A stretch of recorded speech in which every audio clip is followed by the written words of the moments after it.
that is the case, without further ado, let us see how much rust I have to shake off myself.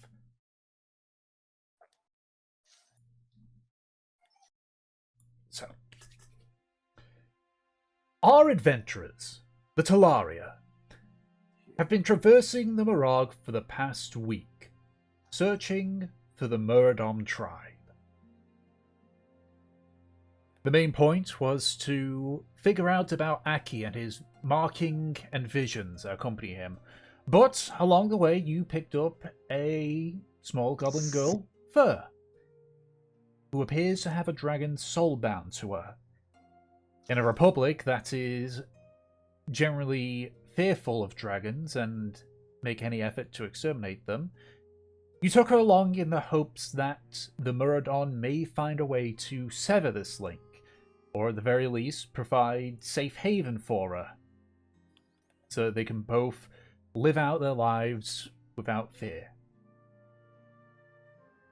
The journey through the Mirage was treacherous and dangerous, with both the flora and fauna hindering you for the most part at every turn.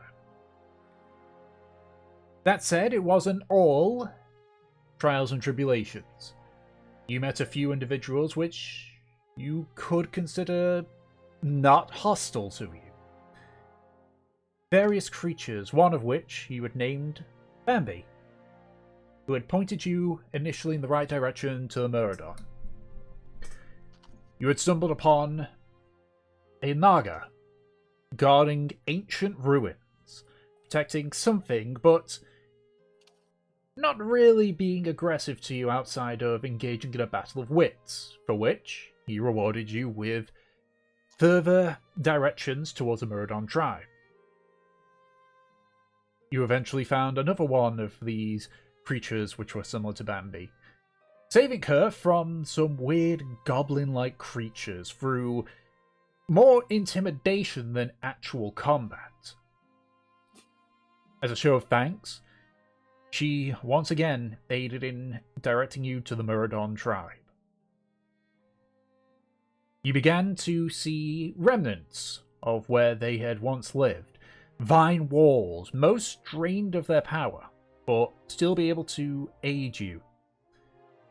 Until eventually, in nearly a week, you arrived at another set of vine walls.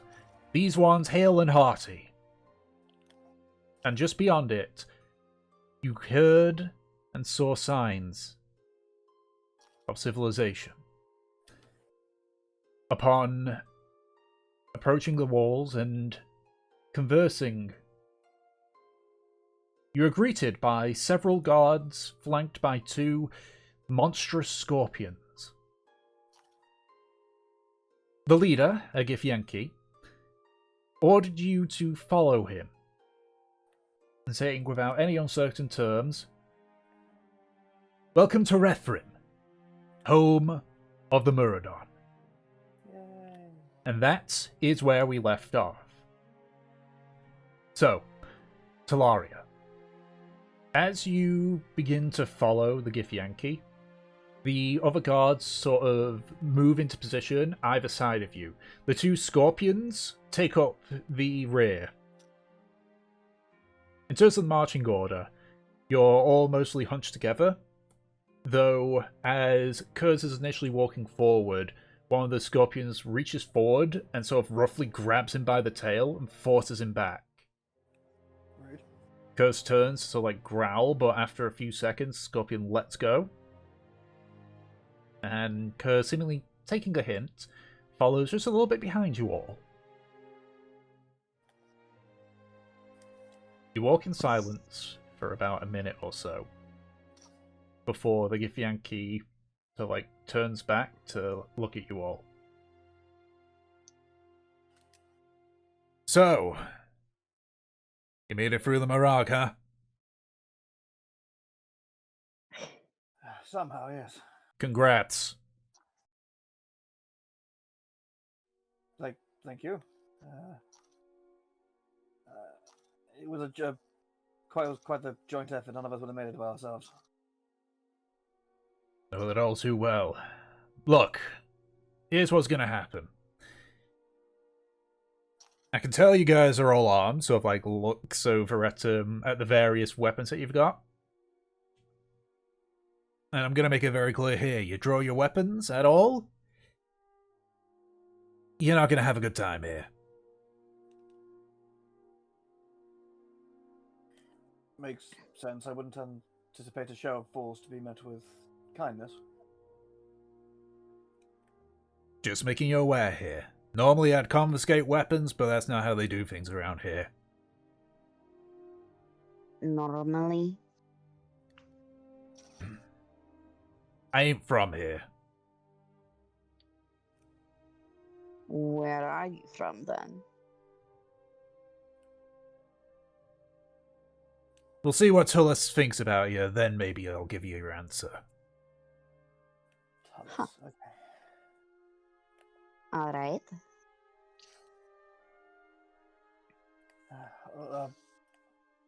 Lead on then.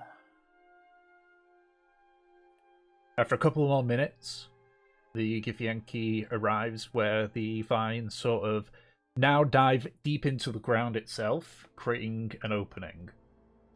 As he turns around to look at you all, he sort of indicates for you to stop. And sort of like begins, who here speaks Elvish? Ooh! I might do. Hold on, let me check. I'm not roll 20. Again. Ooh. Ooh!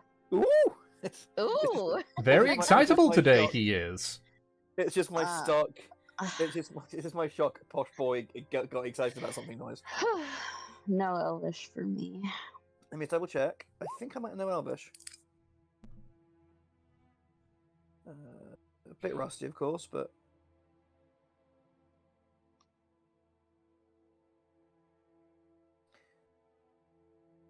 You probably, if you don't have Elvish, you have Sylvan.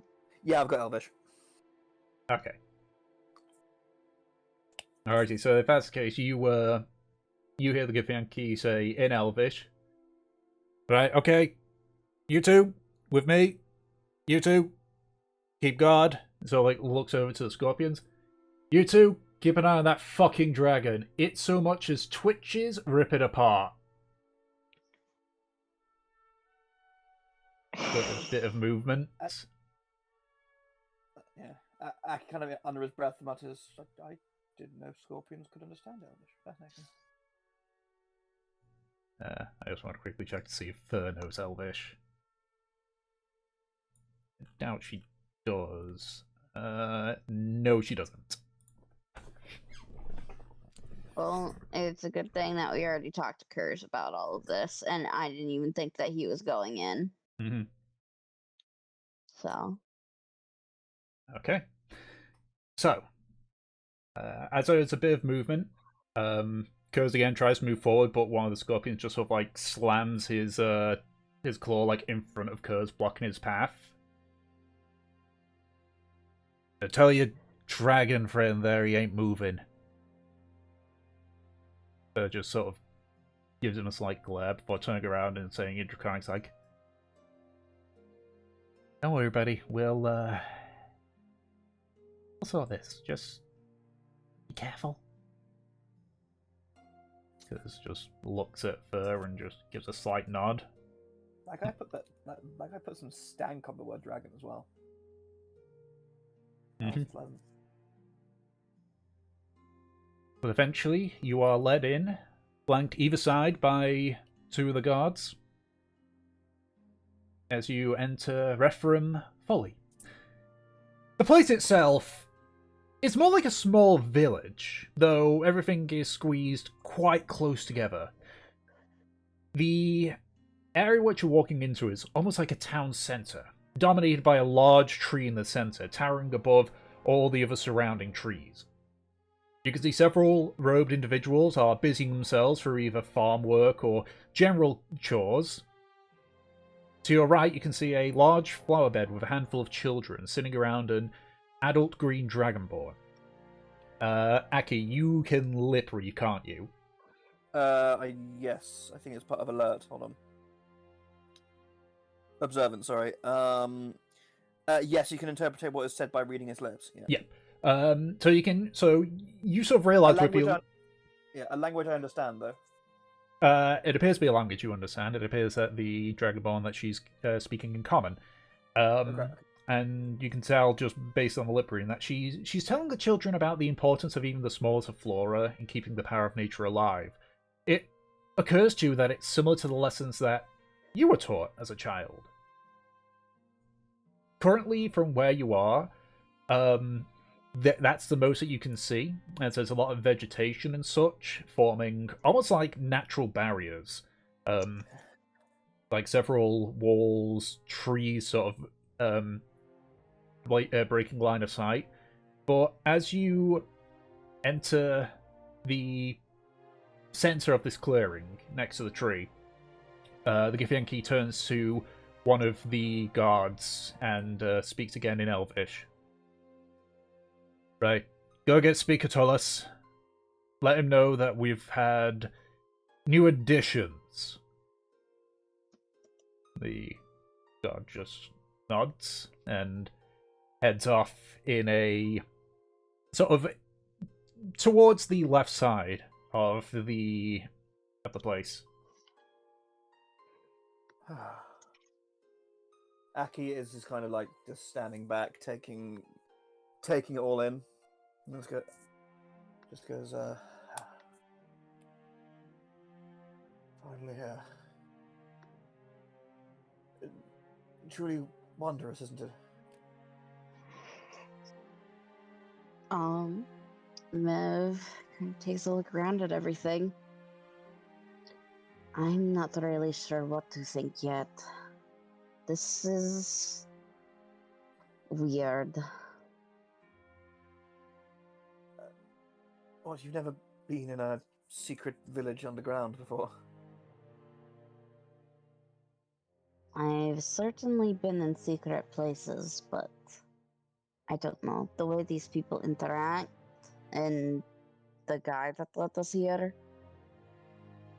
he's not part of them. But what does that mean then? How quiet are you being in this conversation? I We're not like imagine shouting it, but like it's just sort of like normal speaking volume. Mev would be a little hushed. Is she speaking mentally? Not for this one. Based on that roll, then, the Githyanki that brought you in speaks up. You know I'm right here.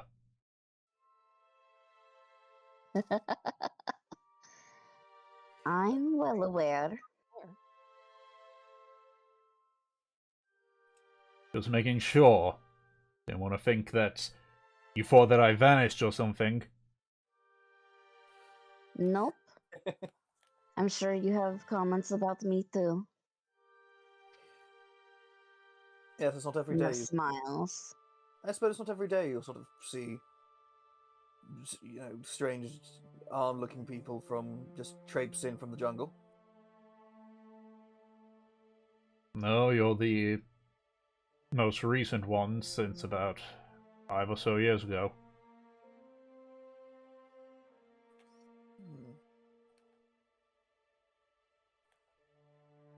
Okay, so that goes. Interesting. Was it a party like us, or just? I don't mean to pry in business that isn't my own, but you've piqued my interest. Hello, who's there? There we go. I asked a question, Tom didn't answer, and I realized you can hear me. Does that line up with the expedition? No. No. It seems to. Okay. Just mental note of that. Continue, Ed. Oh, yeah, Aki kind of just goes. I don't mean to pry in business that isn't my own, but was it a group like us? Was it one person? Do they come in peace? I think if they came for war, they sure weren't in a state for it.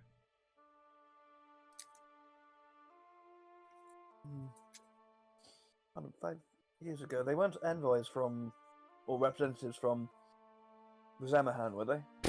Envoys. Yeah, that's a funny word to call them. Mev definitely raises a brow. Yeah, Aki's gonna Did figure it out as they well. show their ass? When they showed up, they weren't in any state to fight back if they wanted to.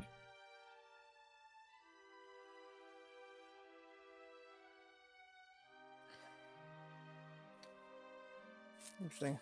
You've been through the Mirage yourself, you know what to expect. Of course, yes. But along the way, we did see remnants of expeditions. I suppose it was the remnants of one of them, wasn't it? Don't know. Don't know where the remains of... So, like, racked his brain a little bit. I don't know where two of the expeditions are. But... So, like, looks over his shoulder. But that can wait till later. Of course. Following, like, his direction of where he's looking, you can see the guards coming back. Alongside him is older-looking elven male, maybe about the equivalent of his 40s. His black hair is flowing freely down to his shoulder blades, adorned with a handful of jewelry. With your passive perception, Aki, you can see that the jewelry is sort of in the form of various woodland creatures. Oh.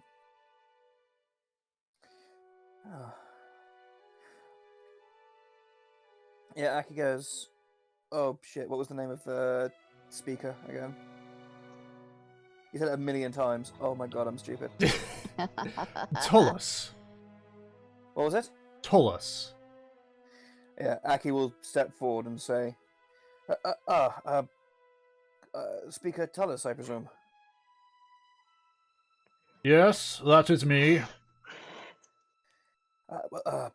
In that case, you do me a great honor with your presence, sir. And Aki does a long, deep bow to him.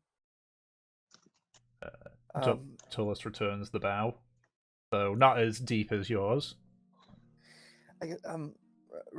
Right. Well, I have my companions and I have travelled far and wide, faced many of the trials this place has to offer. We wish to stay a while inside your home, and we have answers.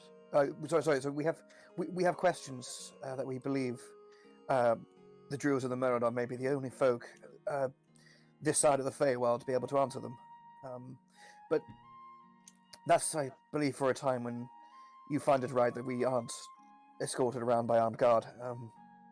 So, as you can see, I hope we can prove to you that we come in peace, and we mean you. He raises his hand to stop you. Who are you, and why have you came here? My name is Akrisk Aventore, disciple of Farseer Aralian Betulia of the Somni tribe from Naza. He watches his eyes narrow at the mention of the Somni. Oh no! Well, again, he goes, "Oh, is there? Have I offended you in some way, good sir?" No. Continue. Well, I I'd like insight. Okay, make an insight check. Thank you. That was suspicious. Why am I rolling with advantage? 5. Hard to Boo. tell. Okay. Just got a weird look on his face. While Aki is talking, Mev gently she puts her hand on his back Who's and back? Not back. pushes in such a way that he stands up straighter. You hear? Yeah, you do hear a dull, like sort of crack of bone when you do that, because it's clear that you sort of like hit hit a spot where you pop something. I guess. Yeah. Okay. And Aki kind of just like turns around, gives you a look of what the hell. She flicks her head to like continue.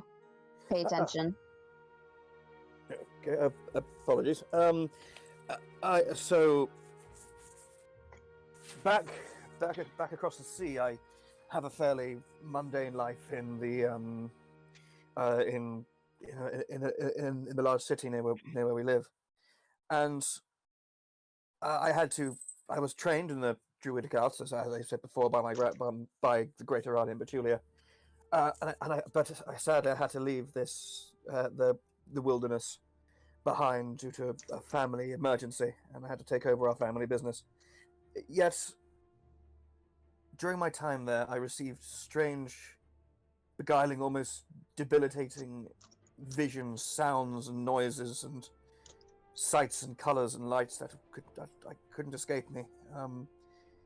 After deep contemplation and consultation and peering within myself, I was able to discover within the cacophony 3 words: sea, sky, and green. We sort of rubbed our heads together and believed the closest that could possibly be would potentially be the Mirag in the lush island nation of Karmora, and thus I chartered a vessel. I chartered a vessel and headed over towards Karmora. I recruited these merry lot, who I'm sure will introduce themselves in good time, and chartered a course for essentially this place. Assuming that whatever being or unknown entity or creature of magic bestowed this upon me would it intended that I find something resembling an answer or a purpose here, or potentially somewhere where those 3 words may be able to blend together in a sort where druidic magic is strong and vibrant. You have no obligation to aid me, except I suppose, perchance it is the right thing to do, and whatever is ailing you and your people, we may be able to assist in some way. We heard through whisperings between some of the other sapient denizens of the Mirag of whisperings of a great war happening between them that we only had brief snippets of as observers from a foreign culture often do. We may be able to aid in that as a third party, perhaps, or find some other use for 5 well-abled strangers. But that's entirely up to your wise opinion and counsel. Aki, you hear in your head, breathe. Aki kind of goes. Aki, I suppose to anyone else, Aki just for a moment looks like startled for no reason, and then just kind of goes, "All right, okay, Let him answer you. yes. Well, speaker, what do you say in response?" I need not answer that, as you're in our abode, but visions, the word sky, green, and sea. Relatively interesting, I will not deny. Is there anything else in regards to this? Or it is merely just visions? Well, as soon as the vision struck me, they appeared in the night, and I awoke with a feeling of intense burning and pain in my chest. I thought nothing. I thought perchance bad heartburns. But when I looked in the morning, I found this, and he unbuttons his shirt to show his brand. My brand. My brand. I don't even know where that's from. I just know it gets It's me from an It's advert. an eye commercial. Yeah, it's an Sorry, eye well, commercial. yeah, to For reveal context. Yeah. his crazy looking sort of like it's sort of like almost like like iridescently multicolored, like looks like a bolt of flame on his chest. The gift Yankee seeing it, you just hear him go, nice. Whereas the speaker Taurus just looks at it, it's like,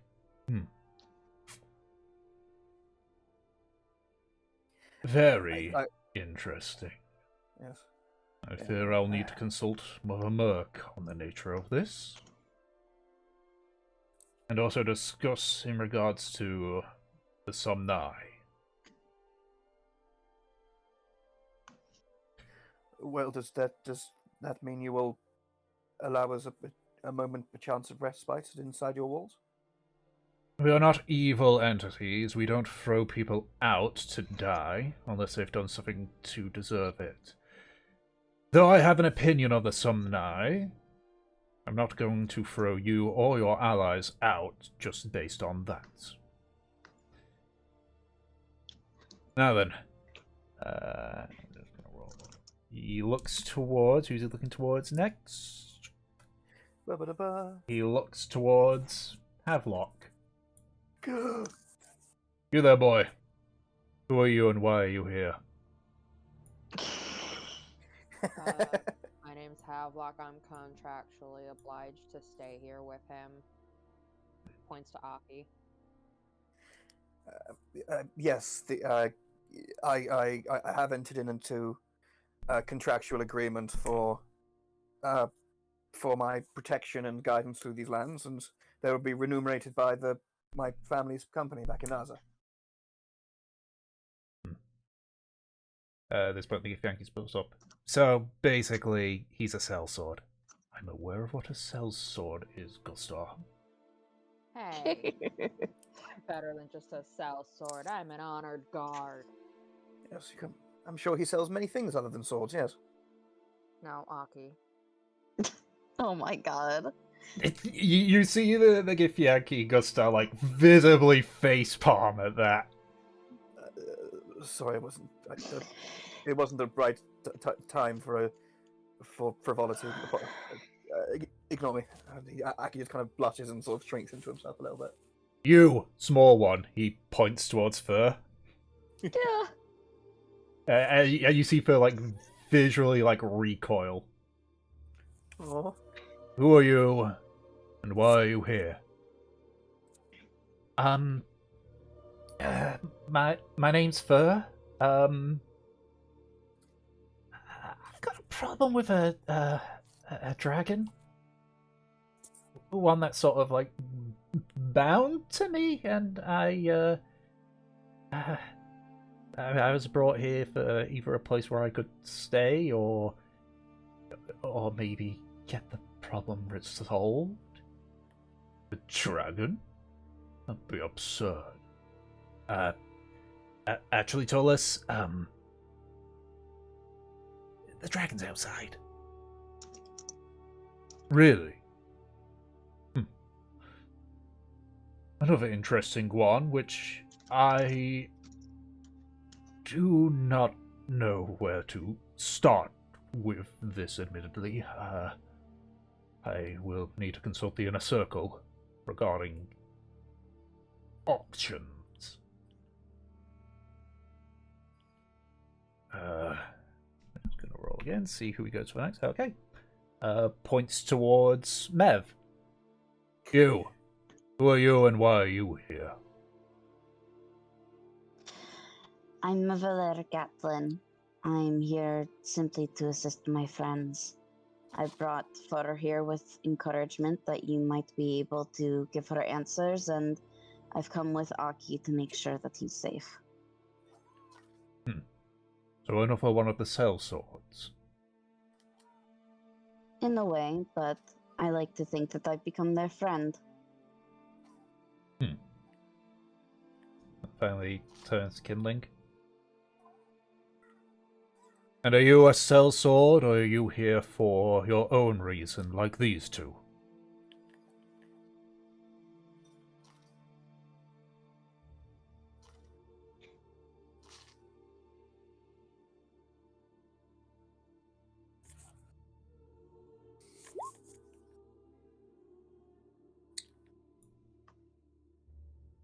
I have a book.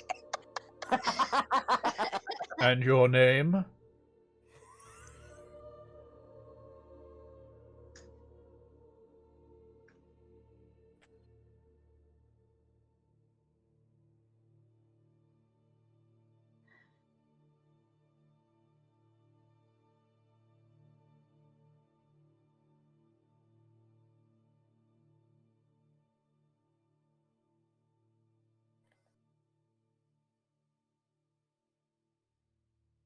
I'm sure I won't have any trouble saying your name, Kindling. Kinlan. Yeah, Mev looks to Kinling and she has this grin on her face. It seems like she's gonna hop on that though.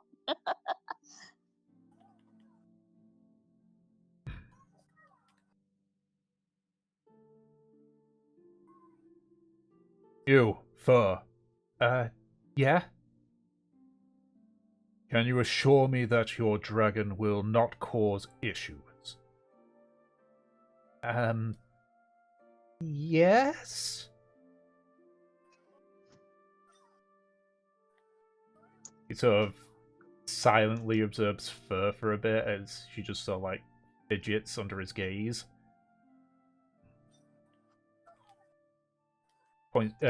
Looks over to the guard that escorted him.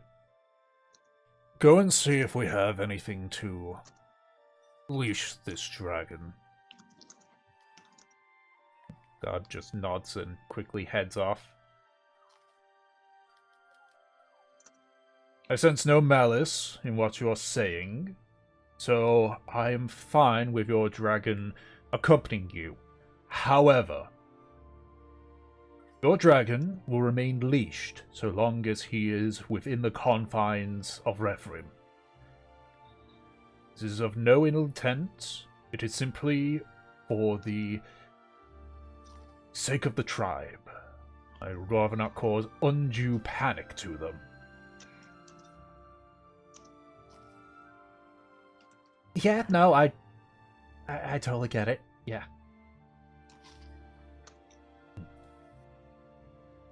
Tolos looks towards Gusta. I'm sure you can arrange to show them around Rhethrin and their accommodations. Yeah, tour, yay. Not really my thing, boss, but you don't need to give them a full tour. Simply show them around the place, lightly show them where they will be staying, and that will do. Alright, if you say so. A couple of minutes pass before the guard comes back with a steel chain that's sort of like been tied up to form the best it can to a leash. And he just begins heading over to the entryway. Solus just nods towards Fur, who quickly like looks at you all before chasing after the guard.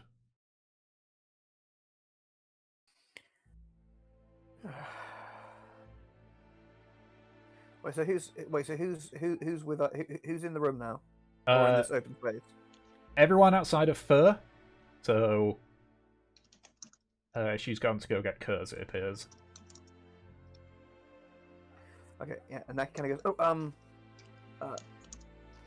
Good Sir Speaker. There was also some details you may have found of import.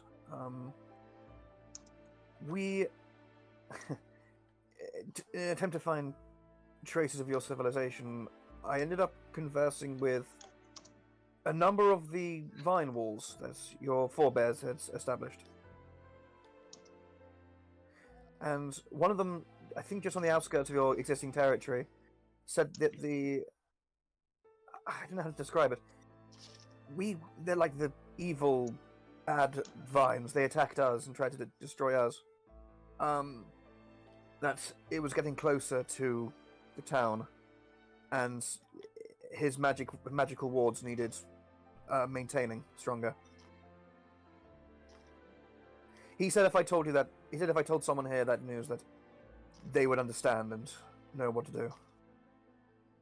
I am aware of the wards, yes. Thank you. I'll make sure that one of the path treaders visit that place soon. Okay, excellent. What direction did we approach Rhethrin from? It's hard to tell since there's a general sort of like feeling of disorientation, but you assume, in an eastward direction. Okay, yeah, I can get a good guess. Again, it was difficult to tell with the canopies, but we were following vaguely east. If it, we were traveling east, so We are familiar Yeah. with the wards. I'm sure we will locate it. okay, all right, excellent, thank you. Just I'd rather not be strangled by vines in my bed, preferably. You need not worry. Though the wards have weakened, they will keep that creature at bay. Excellent. Well, that's puts at least a slice of my mind at rest. Thank you. We did, perhaps maybe for historians, maybe not for security, we did bump into a creature who must have been hundreds of years old. Like a giant snake who spoke in riddles and was the familiar of unsummoned by an arch druid a long time ago to protect an ancient treasure. He was one of the guides who aided us in finding you and pointing us into the right direction. He was vaguely about 3 days travel from here, in the ruins of an abandoned settlement. I'm aware of this Naga. Oh, Though excellent. a summon of the Archdruid, he is not.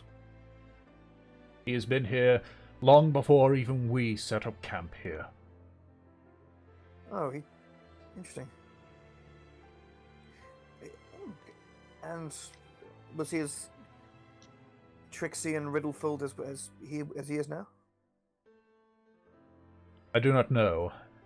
We did not converse much. Simply requested him allow us safe passage through his settlement, and that he granted. So he's not connected to the Muradon? The only if anything, I would believe that the Muradon is connected to that settlement.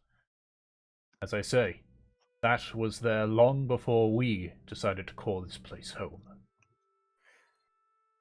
Fascinating. That makes sense. I remember him speaking a significantly more primitive version of Druidic. So interesting.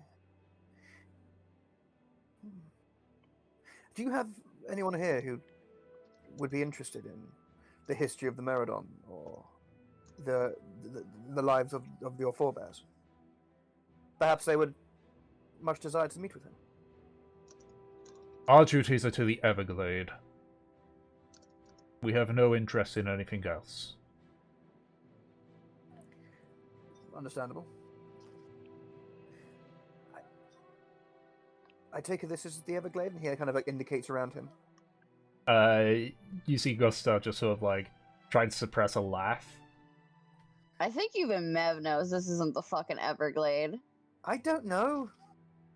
Aki doesn't know. He's not from You around here. should know. You were described it. You were told what it was. Oh yeah, fair enough. Okay, then retract the last thing he just said. Then. You should Too late. absolutely know. Fuck. Oh, I'm sorry. That's how Mev knows. I hate when my own idiocy gets in the way of character. God damn it. See, Kindling knows. But we actually described it. I thought it was just like, oh yeah, tell me something Everglade. Fucking. They say that they like protect the Everglade, but it's not here, dude. Okay, fine, whatever. Fucking. So yeah. Okay, please, Tom, please. Just forget I said that. Fine. Okay. Fucking. Fine, for your own pride, I will pretend you didn't say that. You want me to save you? Cause I could fucking do something. I mean, I'm not the only player here. Yeah, if you want to do something. Well, I was debating on saying it in the first place, but they're kind of like it seems like they aren't going to really go and repair the ward, and also at the description of things going on, they're just kind of like, it's not our problem. Mev speaks up and she says, maybe you should really pay more attention to what Aki has to say about the things going on around you. I understand that it isn't your primary duty, but what happens here will affect you guys too. It will hit eventually. And you not working to quell it in its tracks may lead to worse things. That is simply my perspective. Make no mistake, child, we are aware of what is going on around the Morag, and what is going around Karmora as a whole. It is not a case of we are blind to it. But we have our duties, we have our vows. And until the Everglade is under threat, we will do nothing of the sort.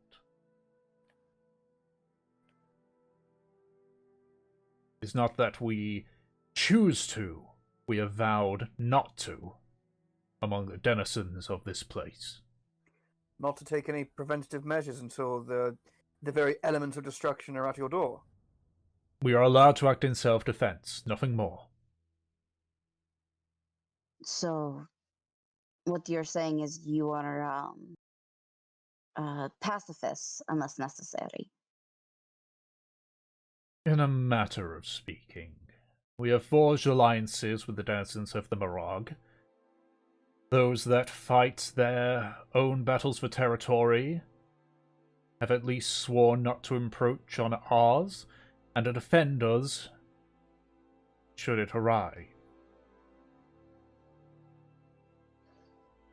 Mev nods. Aki, you can see that Mev doesn't entirely agree with that sort of stance. Yeah. But she's not going to argue with the way of these people. You can, yeah, and I mean, you can read. Aki's got a similar opinion as well. Yeah. Maybe not. Yes. Yeah, I was gonna say maybe not like as strong as Mev, because Aki's like, okay, yeah, pacifism's cool, but he's a bit like, seriously, you're not gonna do anything? Okay, whatever. Yeah. I suppose I can understand that. Then let me at the very least encourage you to use us. We have no vows like that, and if you need something done, then we are happy to do it. Indeed. So you're offering your services to the Muradon? I think it's only fair if you assist us with answers or maybe pointing us in the right direction. We would owe you in return. We would be happy to assist you. I will relay that to the inner circle.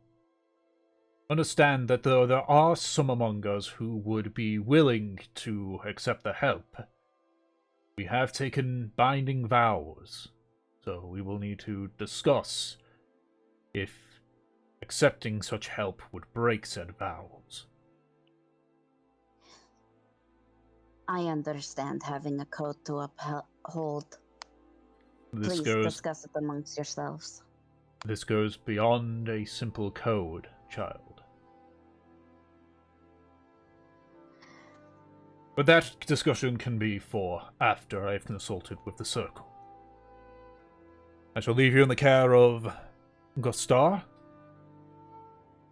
Though he's better a warrior than a tour guide, I must admit. Oh, here you go.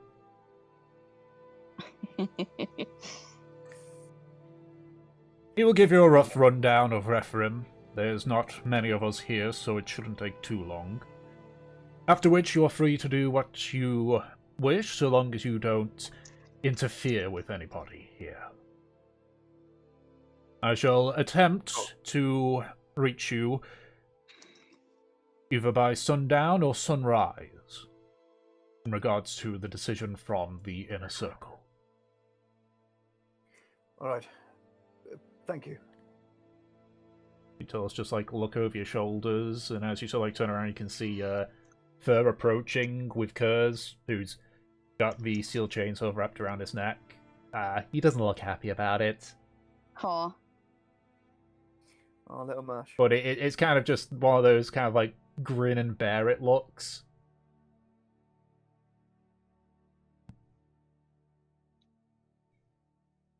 Quite a Poor small little dragon, isn't it, Gusta? Yeah, but they get bigger. A lot bigger. I'm aware. Simply making an observation. Very well, good day to you all. Just bows before he heads off in the direction he came from with the guard in tow. Leaving just you all and Gusta.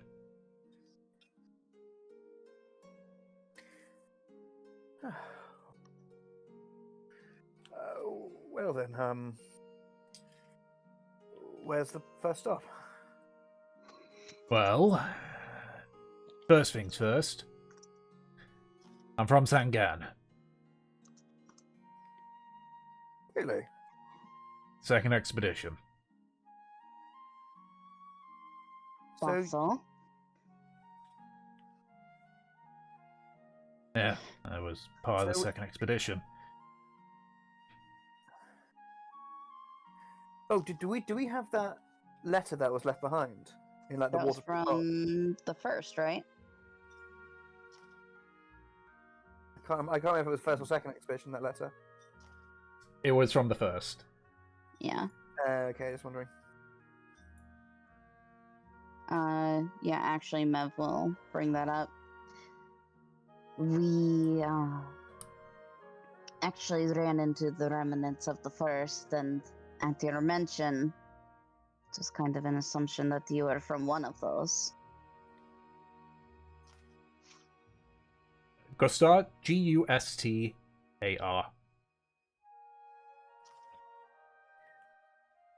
You have been here this whole time. Yep. What about anyone else? Dead. Jeez. All of them. Well, there was a few which ran for it. But they're not here, so...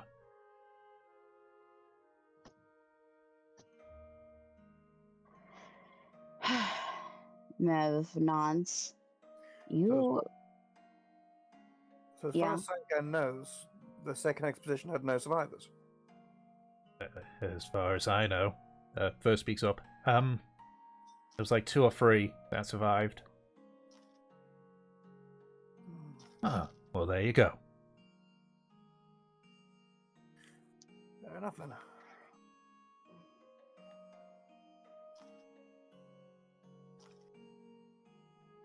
As for this whole thing about a war... I'd ask Torse about it. He speaks in damn riddles when it comes to it. Yes, it was. But during our journey, we consulted with. I don't specifically know what kind of fake creatures they were, but they were seemingly fey in origin. Fierce huntresses with antlers in their heads. Ah, shit, you met Avila? Nice. We met 2. Okay, I heard that they existed. Didn't even see one during my expedition. Well, technically 3, but the other one was, Yes. Ah, Right. Might have been good to tell Tullis that. I'll fill in on the details. We weren't really sure. We're not really sure of anything going on here. No, I get you. Everyone, I've been here a few years, and even I don't fully get anything here. How long exactly? Hard to keep track of time. Maybe 10 years. Yeah, Miv nods at that, though she seems a little baffled by the amount of time. You... How did that even happen? The whole you joining the Muradon thing. Make a persuasion check with advantage. Okay. Now that Tulsa said that he trusts you, he's opened up a bit more, but it's still, 16. Yeah.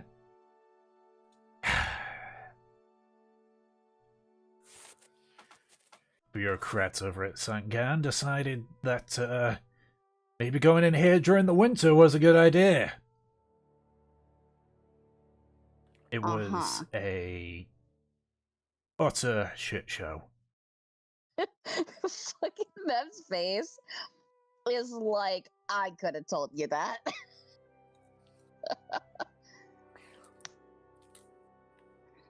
I want to say we lasted maybe 3 weeks, but we had lost about a third of the expedition by the halfway point.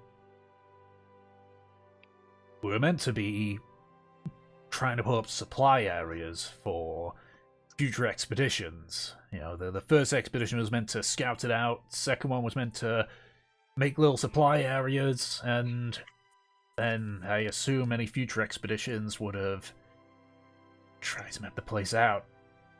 Did we find any of those supply locations? No. Good checking. Because I can't remember. Cause I know we found a load of stuff, a good couple of things, but again, I can't remember if it was first or second expedition. Okay, keep going. Yeah, but first speaks up. There was a third expedition. I helped lead them in on the first day before they sent me back. Then you're lucky, lassie, because we didn't get anybody. Well, no, there were 2 people from the third expedition that made it here. Only 2.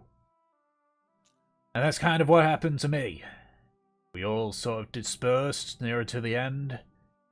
Spent a couple of days trying to survive, and next thing I know, I'm being helped into Rhethrin by a few of the, I guess their scouting group. What was her name again? Yeah, Pathtreader Rihanna. He was the one that found me. Right.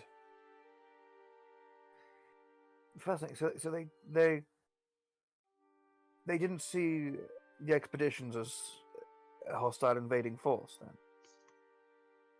They Encroaching do. upon their lands. Well, according to the tribe here, this isn't exactly their land. Oh, right, of course. They're merely custodians of it. I won't even say even that. We protect the Everglade, that's about it. Whatever the fuck it is.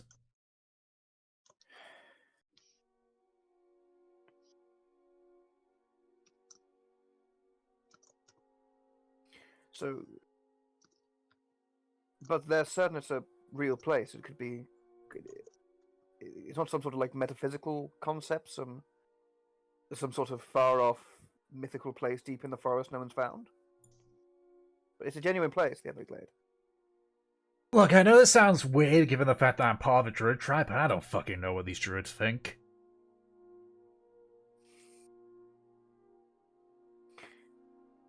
Fair enough.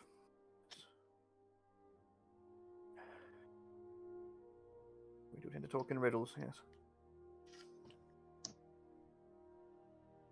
But anyway, enough about me and my backstory stuff. You want to know about Rhethrin. So, we're pretty small, I'm gonna be honest. Could literally circle around the entire town in a few minutes.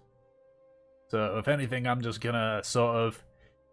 So, like, indicates to his right, your guys' left. I'm just gonna show you more of our, like... just things that might work for people like yourselves. Show you where your houses is, and we're just gonna leave it at that, alright? This ain't my forte. Understandable, of course it isn't. Right. So... I guess let's go. And he sort of, like, walks off towards the area where it's... Whereas a lot of the buildings are very much, like, utilize trees and such. These buildings sort of, like, utilize a lot of stones wrapped in vines. The sort of deal. Okay. What's like, so, like, it's stones, but then the vines are, like, wrapping them together? Yeah. Okay, that's cool. So the first thing he does is he actually walks past all the buildings. Like, doesn't even say anything in regards to it.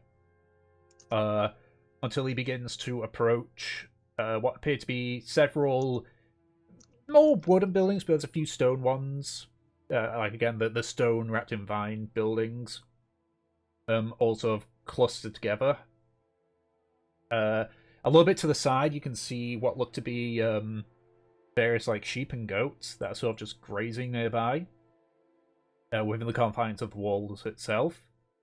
So, like, points towards the buildings.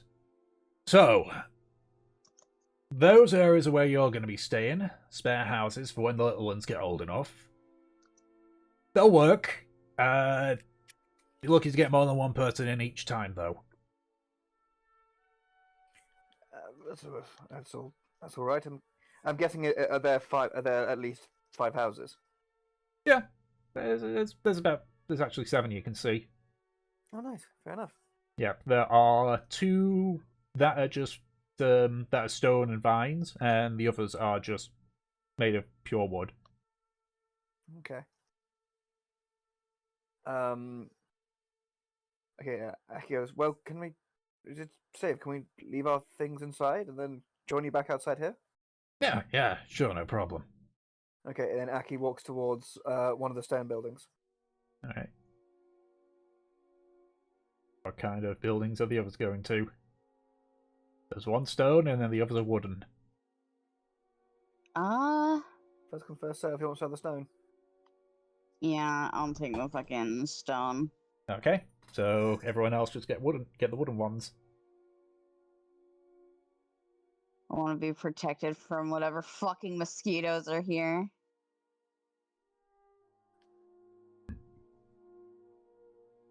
Alrighty. Aki just wants to be in a place that's a bit fancier.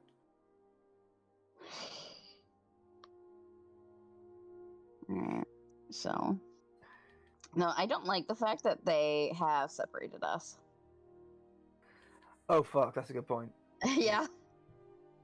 That's what I was thinking. I was like, oh, it's one house per person? That's really weird. That must be a shoebox. Yeah, no, it's fairly cramped. Spider Dawes. Like, essentially, you've got like the area that's the bed. You've got like a little shelf that's either cut into either stone or the wood, and then you just got the bit that leads to the door. Yep. Okay. So it's basically a cabin, basically. Essentially, yeah. But again, it's cramped. Like, there's just enough space for the taller of you that if you rely on the bed, you wouldn't just, have your feet propped up against the footrest. Oh, fun. Okay. Like our nose is brushing the ceiling. Yeah. No, height-wise, it's fine. Okay, cool. Yeah. So Especially for me. Fuck you. Yeah. Standing height-wise, it's not an issue. Lying down-wise, as I say, for the taller among you, there is still maybe about half a foot of space between where your feet end and the footrest begin. But okay, cool. It's a little bit, a little bit on the cramped side, but more than manageable. Fair enough. Awesome. Yeah, then Aki will just sort of like just go and go. Homely, okay, and then we'll just sort of basically leave take his bag off, put it on the bed, and he'll also take his sword belt off and his scimitar and put that on the bed as well, and then have a big stretch and then walk back outside.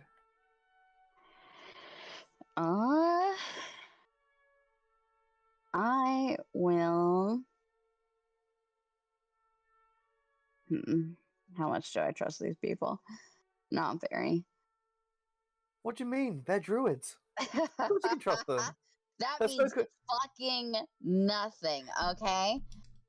I could say, what do you mean they're druids? And then they could be fucking cannibals. I know. I literally have a druid cannibal, so I don't want to fucking hear it. You actually? Yes, I do. One of the characters is a druid cannibal. That's really cool. Shala. Shala's a cannibal. That's cool. Fucking. Alright, so. I will leave everything but my knife. I gotta have some sort of fucking defense. Then I'll head out as well. Is anyone else gonna come out?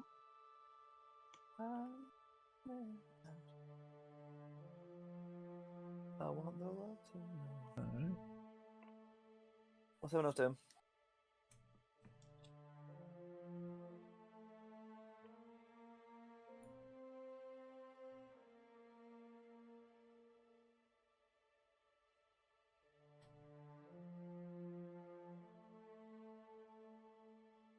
Yeah, basically. Are you leaving anything in the cabins?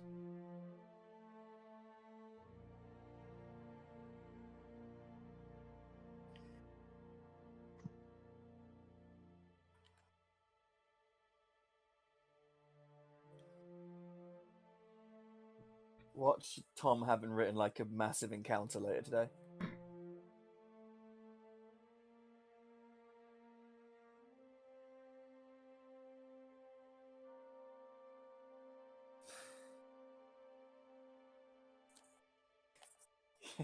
The only way we can kill this Tarask is if you make it frown. No, my wand frowns. Alrighty. So, eventually you all come out of your individual cabins, leaving whatever stuff it is that you decided to.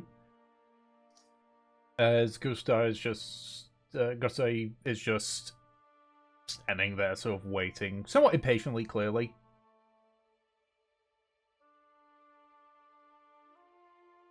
I see. I imagine I'm guessing after like a week of traveling through the Morag, we all look pretty like haggard and like just exhausted.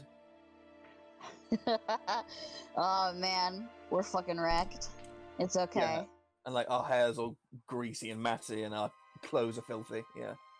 Not me. Why not you? What have you got like a? No, we talked about this before. Havelock fucking drowned Mev. Oh yeah, and then made her hide in a tree for a bit. True. Yeah.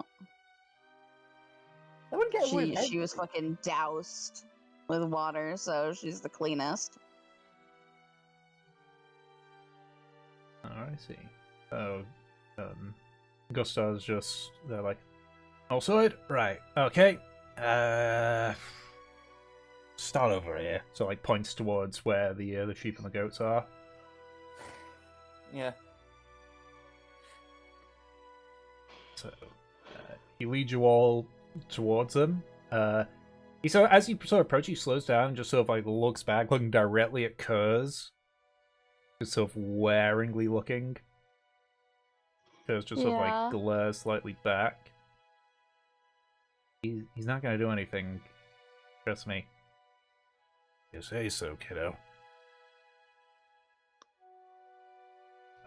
Eventually you arrive at where the livestock are. It's like, right, so this is where we keep track of some of our lives. Stocken, where the hell's is she? So, like, Who are you after? the tender for the, but it, like, walks up to a puddle, just sort of looks down at it, and just gently, like, steps on it. The foot doesn't seem to get wet. In fact, he watches the puddle sort of, like, bow inward. And so eventually goes to, like, lifts his foot up again, and you watch as the puddle just begins to, like, move slightly before, Aki, you can see what looks like an eye appear. Not like an actual eye, it's, like, in the shape of an eye. Sort of, like, look up towards Gusta. Why is your shepherd a sentient puddle? Hey, show Blip some respect here. And you can wake up! So, like, yelling down at the puddle. Watches the puddle sort of, like, form into just, like, a glob. Before it gets taller and taller. Still, like, it eventually becomes a little bit above Nev's height. A cyan blue slime creature. It looks like she's trying to take the form of an elf, but given her complexion, it is so obviously not. You gave Peter Slime Girl. Great. There was actually a slime girl many episodes ago that you guys never found out, so. But, yeah, so the individual which Augusta called, Blip, she has, like, everything is cyan blue, so I'm not going to go into detail about the colouring, but it's like, the hair goes to just above the skin, though it sort of, like, melds partially inwards with the back itself. Yeah. You know, long, pointy, like, elvish ears. She sort of just looks up at Gusta with a frown.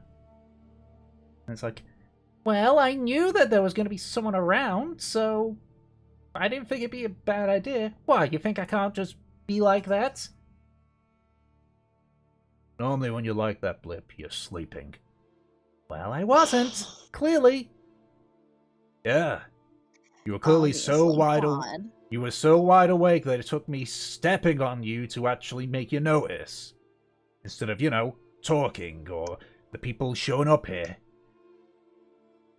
Well, maybe wait, what do you mean about people? She, like, looks over at you all. Aki just kind of just has a mix of this, like, confused wonderment on his face. Yes, we've just arrived in Rhethrin. Gusta here is giving us the run of the place. Kriska Ventori, delighted to meet you. And Aki holds out a hand. She sort of, like, timidly, like, returns a handshake. It feels weird. You know, It does. But it's like, Blip. Just Blip. Blip. Well, delightful to meet you. I must say, you're the first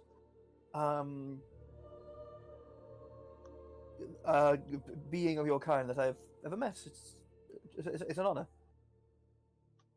Yeah, no, it doesn't surprise me that I'm one of the first. Most of my kind are on the ground. Or not as aware as me. Well, fair enough then. Well, I believe you have sheep to tend to, don't you? No. Yes and no. What do you mean tend to? Well, I thought you were the guardian or the shepherdess or something of this flock, aren't you? Or... Yeah, but they're great. They're grazing, so. Blip sort of, like, notices you raise your hand, Kindling. Yeah.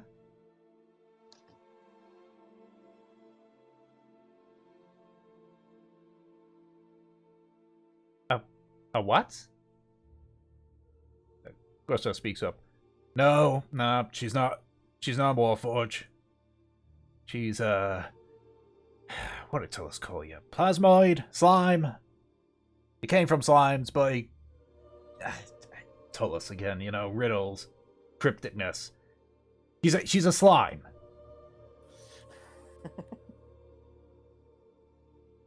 I mean, I prefer Plasmoid, if I'm honest, because sounds more fancy.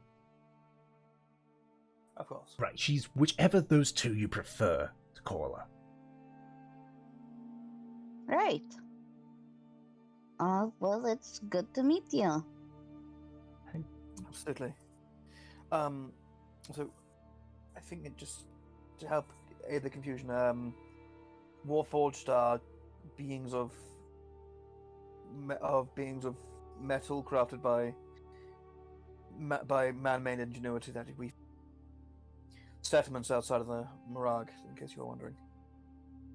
Then I'm definitely not a Warforge. I mean, you see, so like almost not so much a mischievous smile, but a small smile, and you actually know as Gus like notices as well, he just rolls his eyes. I mean, can a Warforge do this? And you watch as her face begin to sort of like shift and warp until you're looking at a slime version of yourself.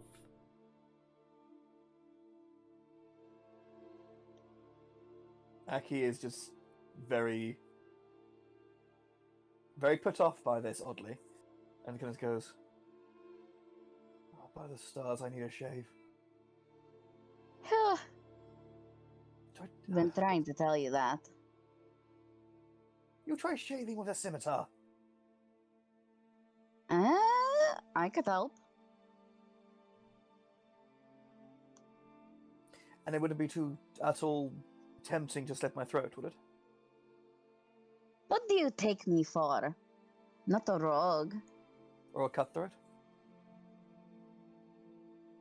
Mev just gives you a look of like, watch yourself.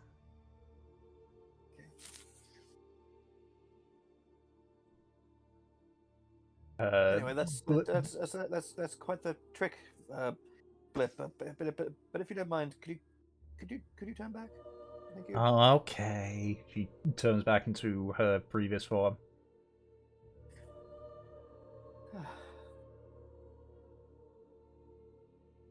Well, I suppose we're keeping you, Gustav. Where else of note is around these parts? I mean, we could go to Bulgan's store. He's the group's alchemist, and who else? Sepha, she deals with various things. I guess she's a general store almost, though she deals with fletching here and there. I'd actually like to go to the alchemy shop. We could, and Mev takes out one of the bottles of troll's blood. See what we can do with this. What does troll's blood look like? Is it just like inky black? It's sort of like a pinkish red color normally. Obviously, you've frozen these, so it's more pinkish red ice cubes. Cute. Hey, I forgot we froze them. Yeah. Okay. Yes, because yes, we encountered some trolls in the Mirag, and we heard stories of their blood being used in potions, so we took some. Well, if anyone knows, Bulgan's definitely gonna be your best one. Right, superb. Well, Gustav? Yeah, alright, okay. So, like, begins to lead your way before turning to Blip, and just sort of, like, it's like, don't go to sleep again, or I'm gonna have to bring this to Lady Navara. He just watches as Blip sort of, like, pouts slightly. Before she sort of heads back. She does slink herself down almost into a puddle, but leaves like the upper half of her torso and just sort of like, yeah, almost like leaning on the ground, with That's it. weird. I like that though. So it almost looks like someone like sort of swimming up to their chest almost. Yeah, essentially. Nice, okay. Like she's resting her arms on the lip of a pool while the rest of her body's in the water, kind of deal. Fair enough. Yeah, Mev does not take her eyes off of Blip, but it's not a fascination. It's like someone watching, like a dangerous creature. Can I roll insight on Mev? You can. Thank you. She looks. Blip's gonna roll perception to see if she spots you watching her.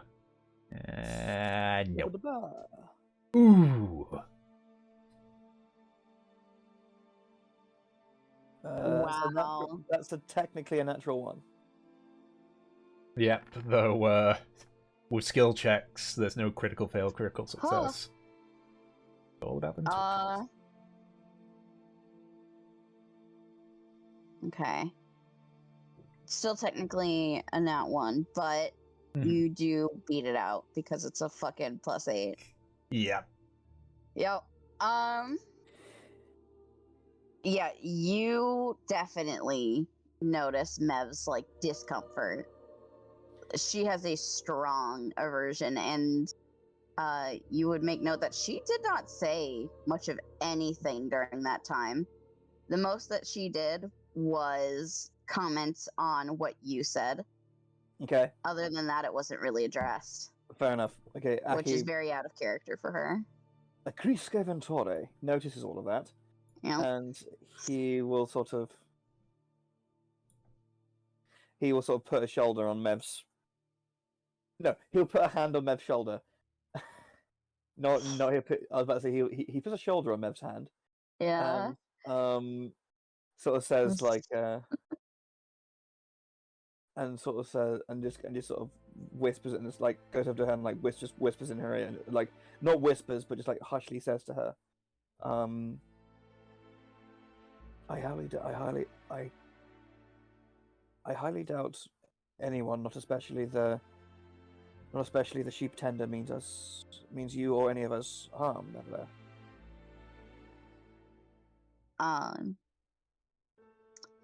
You say that, and you can feel that kind of like connection in your brain again. It seems like even though she was talking blatantly about the gift before, she does not want to talk about this up front. And you hear in your head, I doubt that too, though I don't think I like being entirely made out of watery goop.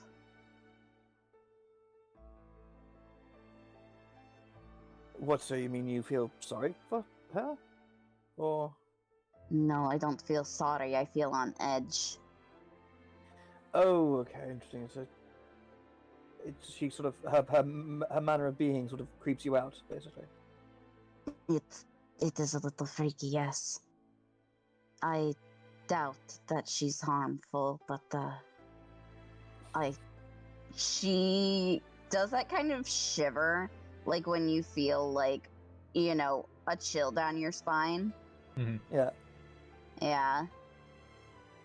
I mean, not to besmirch anyone here, but I have a magical tattoo that lets me see, that lets me hear a whisper at 5 yards, that lets me hear a whisper a mile away. You're constantly followed around by a giant, burly ghost man. I would not say I follow her. Yeah, Valkyr. Hey, Valkyr. Apologies, Valkyr. I'm just sort of... I'm using you as... I'm trying to prove a point. Essentially, I suppose we ourselves are out of the ordinary, aren't we? We're not exactly the most common of types in the world statistically. I'm sure people have seen us and have the same feeling of apprehension and unease about our nature. That's why I'm not being rude about it or trying not to be. It's Fair enough. not her fault for my concerns.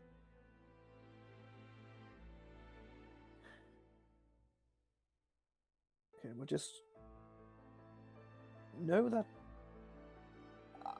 to the common eye, we are in quite a peculiar place. So there's the possibility that a woman made out of slime that won't be the strangest thing we see today.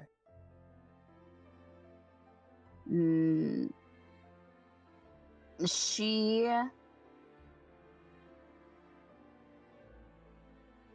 You feel a few kind of flickering thoughts go in and then pop out again. Like, you can barely hear it. It's like when someone begins to say something and then stops themselves.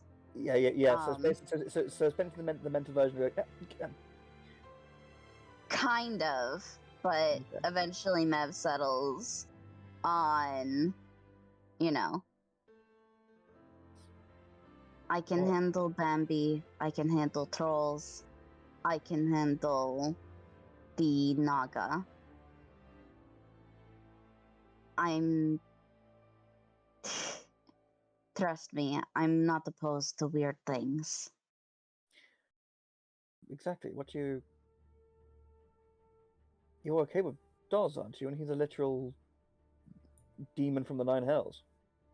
It's not about that, Aki. She's made of liquid.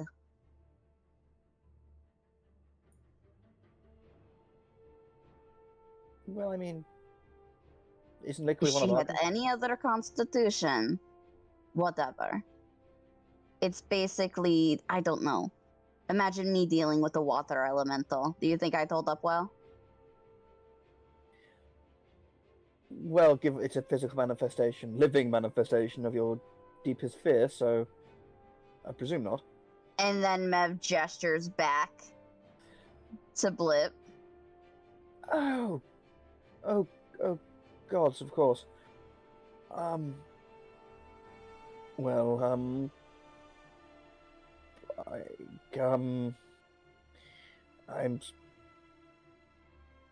sorry, but I'm sorry. Trust me, I'm aware that it's not her fault, and I have no opposition to what she is. It just really creeps me out. Suppose it's fair enough. I didn't put one and one. I didn't put one and two together. Yeah, Mev nods with the expression of, like, I did not expect you to. Right, well, I believe we've got a few more. I believe we have a few more of the sites of Rhethrin to experience, don't we? Yeah, as much as I don't have much of a problem with what she is, I hope we don't find more. She did sort of speak as if she was one in a million, didn't she? As in, she was saying how they're all underground and aren't quite as cogent as her. So perhaps we will. Sure, but if she's here, there's a possibility of more. So, if she is mostly liquid, do you think I could turn into ice?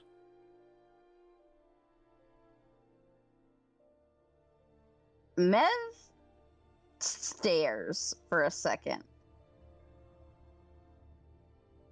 I think that's up to your capabilities. Please don't. It was more of a rhetorical question. It wouldn't. So it wouldn't help you if I made her solid. Don't freeze her. This is No, simply it's simply a hypothetical. It's part of the boon of this happening within the mind. Is that your intrusive thoughts creep in, don't they? If she was ice, I wouldn't have as much of a problem. I can't suffocate an ice. Are you trying to help me? Is that what this is? Well, I'm hoping you're not saying it as a practical solution, but I don't know what I'm doing. I'm guessing trying to make you see a bemused, mirthful side of it, I suppose? I don't know. I'm sure you've spent enough time around me that I'm not quite the best at, conversing in general. It's... You just hear the, cackling in your head as Mev covers her mouth. Just like... Aki kind of just goes, I didn't know you knew Tasha's hideous laughter. Hideous? She immediately snaps back to looking offended. She's very expressive when it comes to, speaking in her thoughts. Yeah. Well, no, okay. How about vicious mockery, then? Is that a better equivalent?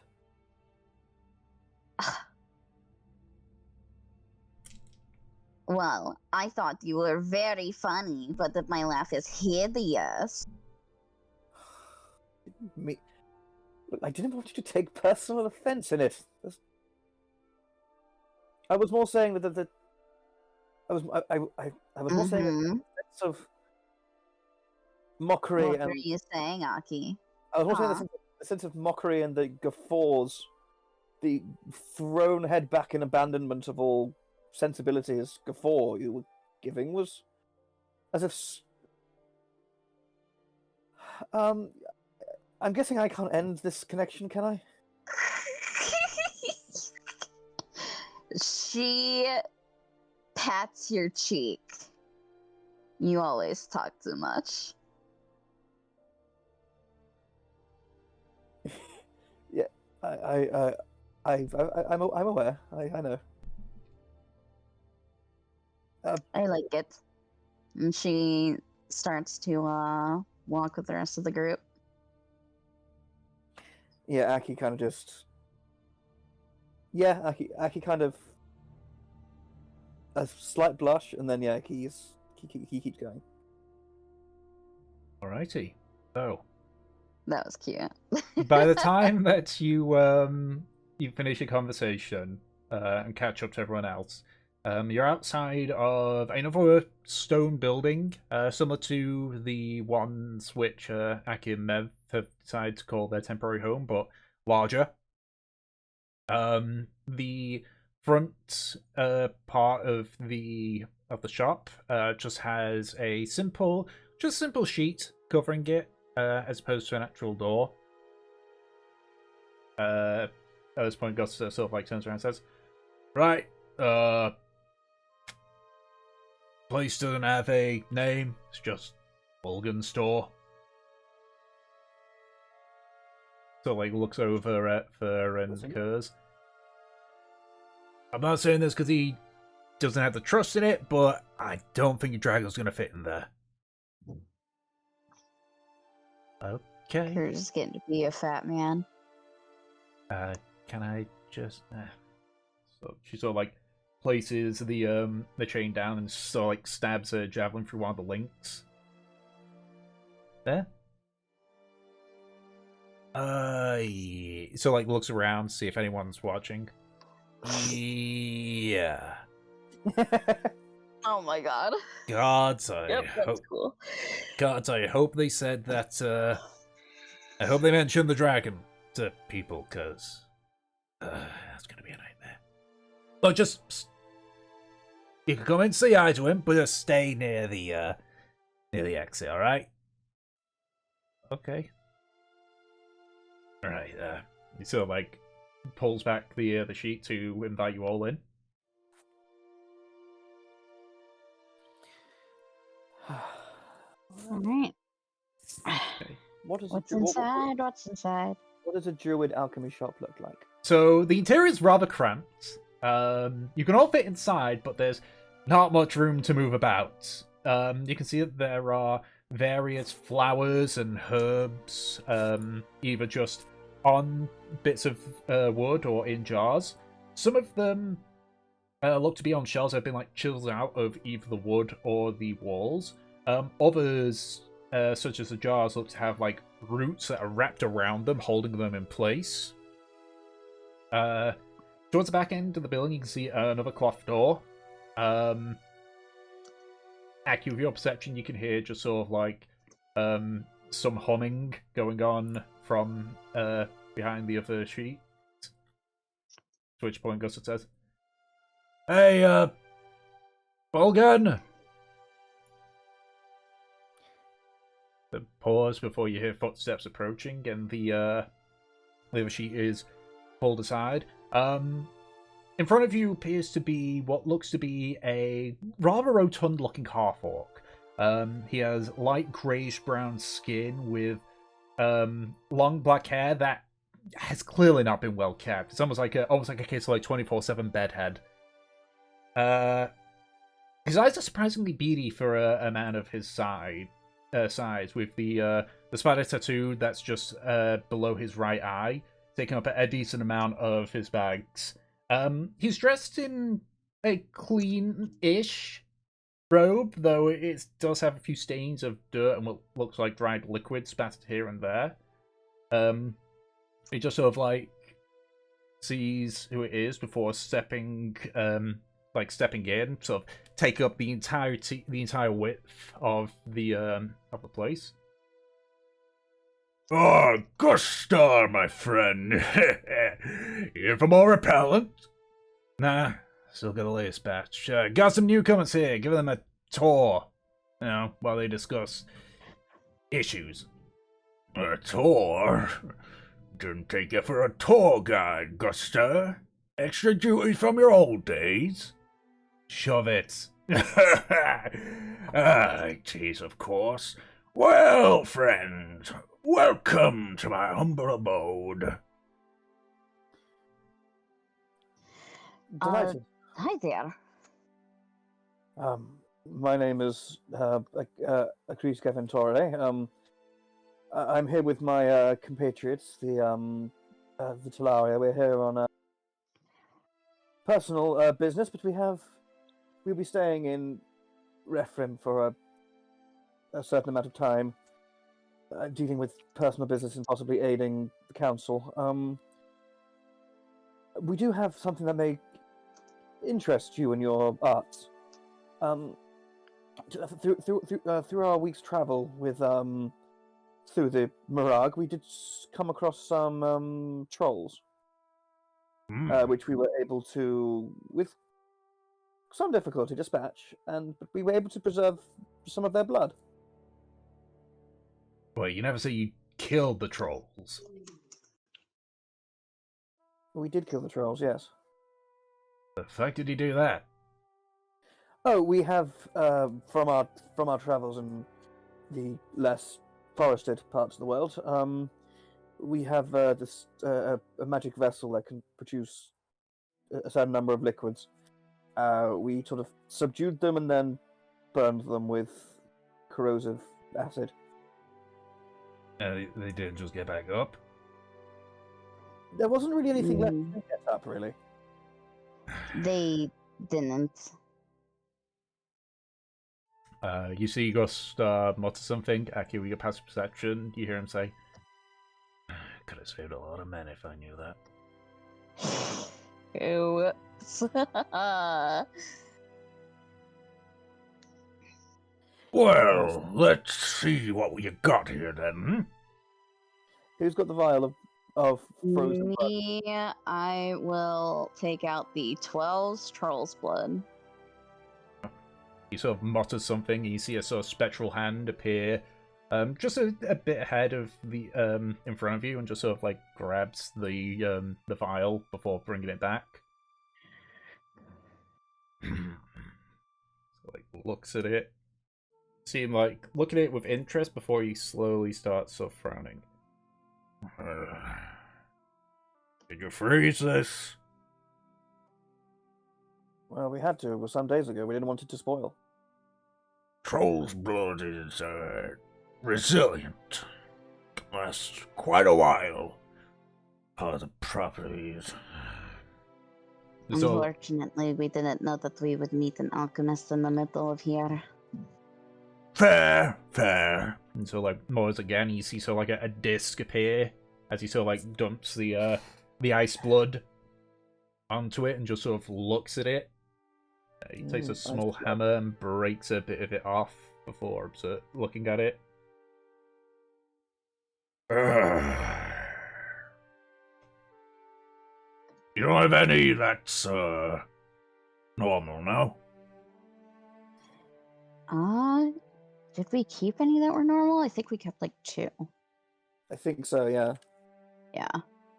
So you freeze one and Oh. kept 2 normal, yeah? Well, we have 12 of them. Wait, did we freeze 10 and keep 2? Okay. I believe so. Okay, then, yeah, fair enough. Alright, here. He just sort of like has a spectral hand, just pluck them one at a time and sort of place them nearby. Yeah, the Havelock incident. Oh, yeah. I think you did freeze a batch of them. So let's see if you froze. I got an idea. I'll just one of you roll a d12. If you got 12 of them, Alright. and this will decide how many that you've frozen. Let me see. Okay. Well, so you have 7 frozen, 5 non-frozen. He observes like the non-frozen ones and compares it to the frozen. Well, I can make something of this. Frozen ones, mostly fogged. Could probably make some of them too, but almost guarantee you're gonna have some side effects.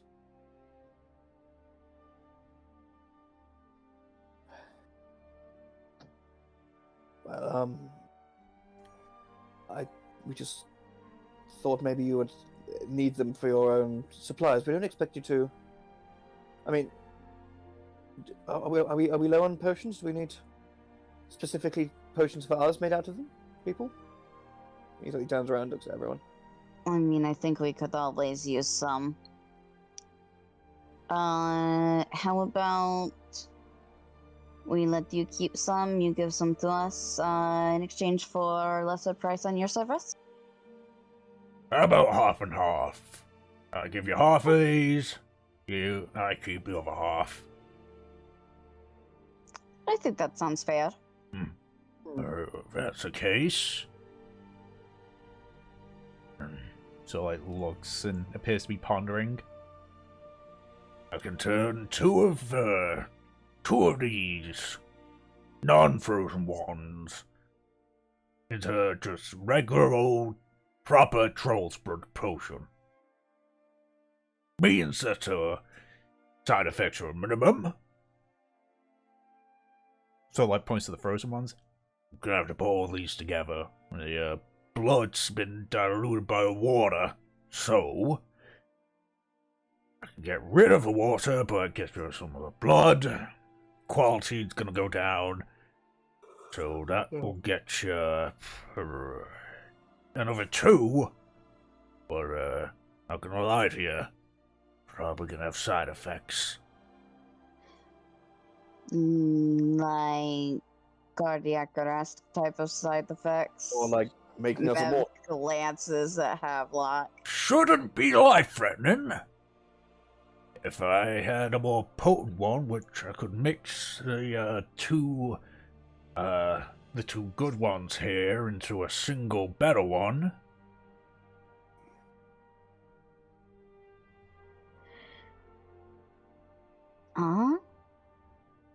Yeah, no, I mean, I trust you and your capabilities. Absolutely. So you want me to get the 2 good ones into a single better one, eh? I think having one better one is probably a little bit more efficient. I think that's a good idea. So 2 from the frozen, and those 2 made into a bigger one. Right. So like cracks his knuckles. Just out of curiosity, what does a troll's blood potion do exactly? It basically is a nicer version of just drinking troll's blood. Right, Essentially, it's the exact same thing, but It doesn't spoil like regular troll's blood does. It has regenerative qualities, correct? Yep. Ain't lessened at all want to make it. Excellent. So, as in, like, so if I lose a finger, if I drink enough troll's blood, it would grow back. Not that potent. A broken bone, then. Yeah. Well, with the finger part, if you still got the finger, just stick it on the stump, drink the potion, and wait. Not quite. I don't think it quite regrows. Yeah, Limbs. no, it doesn't regrow limbs, unfortunately. No. If say we got more, would it be possible to get that kind of regeneration? Maybe. He sort of like rubs the tattoo on his eye. It's possible, but I personally wouldn't risk it. What's the tattoo? Wait, he has a tattoo on his eye? Yeah, it's a tattoo of a spider below his right eye. Hmm. What? Yeah. Does that What? mean anything to you, Mev? Yeah, I was actually thinking that. Didn't that lady have a spider below her eye? Yes! It seems. Yeah. It seems a bit familiar. Fuck! Oh my What- god, wait, what- does it match? Looks pretty familiar. Oh, fuck. Oh my god! What's her name? What was her name? Like, Gisora? What was it? While you do that, let's take a 10-minute break. Oh Fuck my you. god. Hold on. Fuck you, Thomas. Hold on. It is Alara you're thinking of. That's it. It was the lady in Thingy in McGinn that we beat. Fucking, I don't. Did you say it was a spider before? I don't Yes. think we processed that. Yeah, you didn't process it, clearly. Then you said it again. Yeah. It was a Lara Rowe, that's it, yeah. Yep, Alara, Yeah. and it was in Lanarch, not McGinn. 30-year-old half-elf black hair spider tattoo under her right eye, yeah. Oh my god. Alrighty, well. So, let us continue on. So. It's the ball's in your court on this one, because it was just... After you, the players, realised...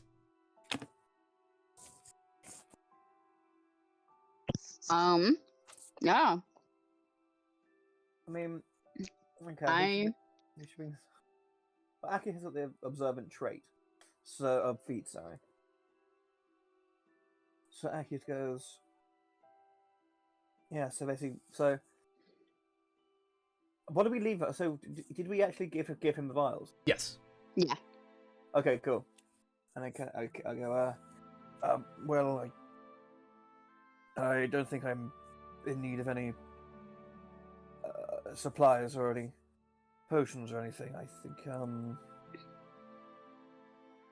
I think that concludes our business, at least my business. Anybody else? How long do you think it will take for the troll's blood? The two which are fucked could probably get it done in a day. The getting them mixed together, probably 2 days. All right.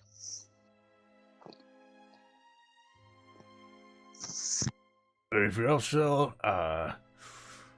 I've got some repellent for the insects. I've got, I think I got a few doses of the various antidotes that the, illnesses they inflict on you.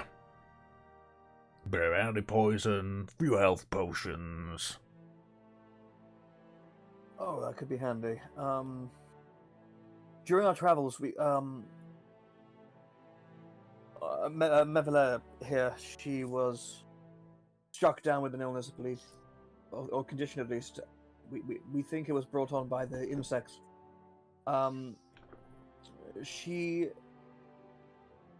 felt incredibly overwhelmed and assumed all her friends and compatriots who she known for some time all wanted to kill her.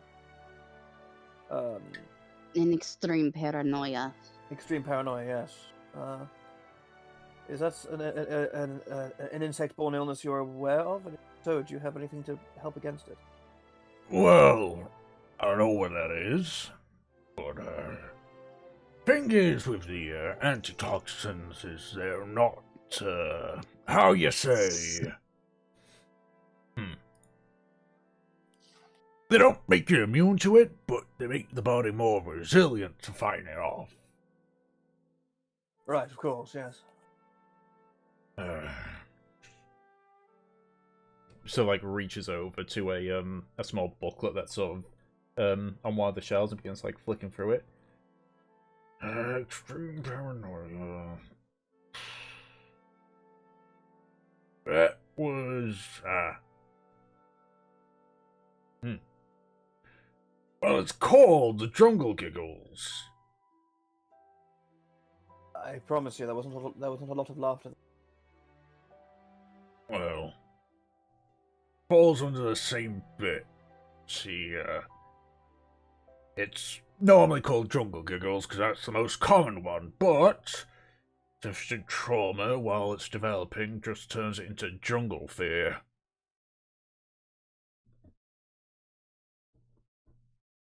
Well, that makes sense, actually, now you say it. There was yes, there was something that happened that may have triggered an emotional fear response in the victim, yes. Yeah, I mean, both are as bad as each other. One of them you just start laughing uncontrollably. Other one, you start seeing things of your worst fear off the corner of your eye. Can, worst cases, that one can cause some, damage, in a way.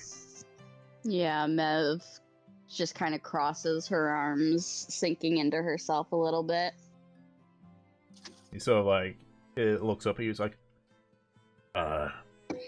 We'll finish with the lecture on that part. Thank you. Well, then, in that case, I'm not after anything else, I'm afraid.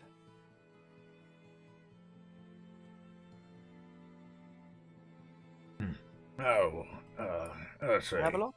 I have some antitoxin, as I say, which will work, repellent, which will keep the insects away, but not a guarantee if they're stubborn. Got some, none of you've got issues with, like, none of you gained any sight issues while you were traveling through, no? Not that I can see, no. Yeah, Mev looks around to everyone. I don't think that there's a problem with us. Right, okay, so we can skip on the ISAP. We've got 3 lesser healing potions. They're always useful. I mean, I think we could always use those. For 50 gold each, and 50 gold each. I'm more surprised that they pay in coin. Yeah, me too.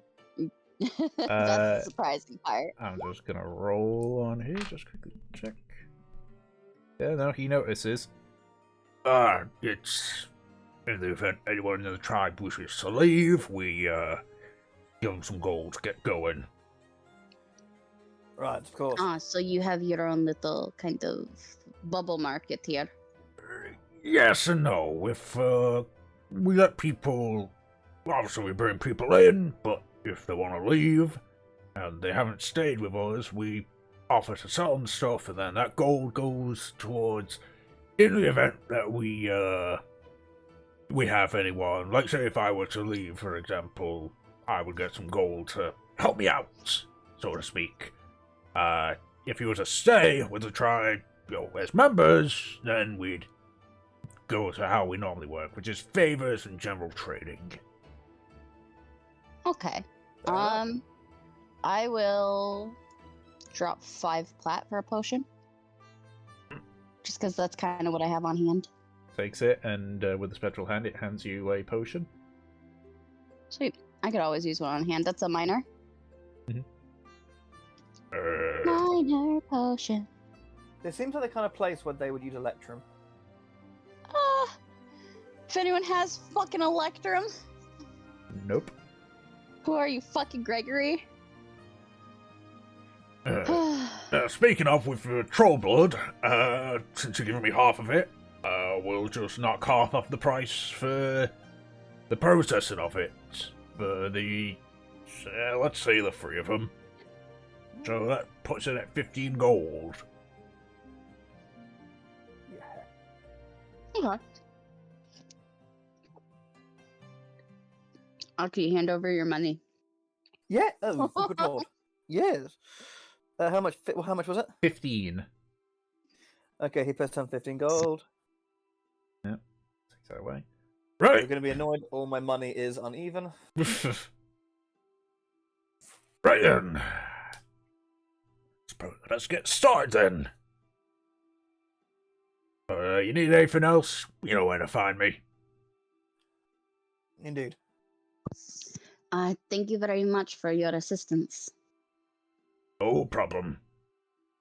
Yes, thank you. Yes, thank you awfully. Aki just does a little sort of nod of the head and then walks out the shop. You see him just like grab all of the files and such and head back through the cloth sheet. At this point, you're led out by Gustar, who's kind of just keeps an eye out. It's like, right, okay, good. Nobody got worried about the fucking dragon here. Got it. So dragon fear even extends as far as even into the Morag, does it then? I mean, they don't hate dragons as much as the Republic does, but a dragon's a dragon. Right. Yes. You know, it's like if you saw a pack of wolves going by, and it's like, okay, so they, might not hate wolves, but it's still a fucking wolf. All right. Understandable.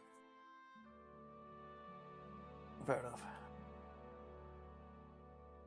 I mean, it's to an extent where you are fearful of wolves, but then the difference between being scared of wolves and then making it a tenet of your culture is wolf fear. Well, wolves don't nearly bring your entire continent to its knees, does it? Fair enough. How's your pizza? It's What's on it?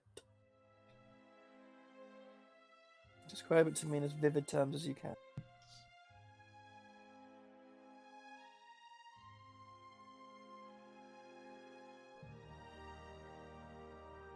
Bloody hell. Okay. nice.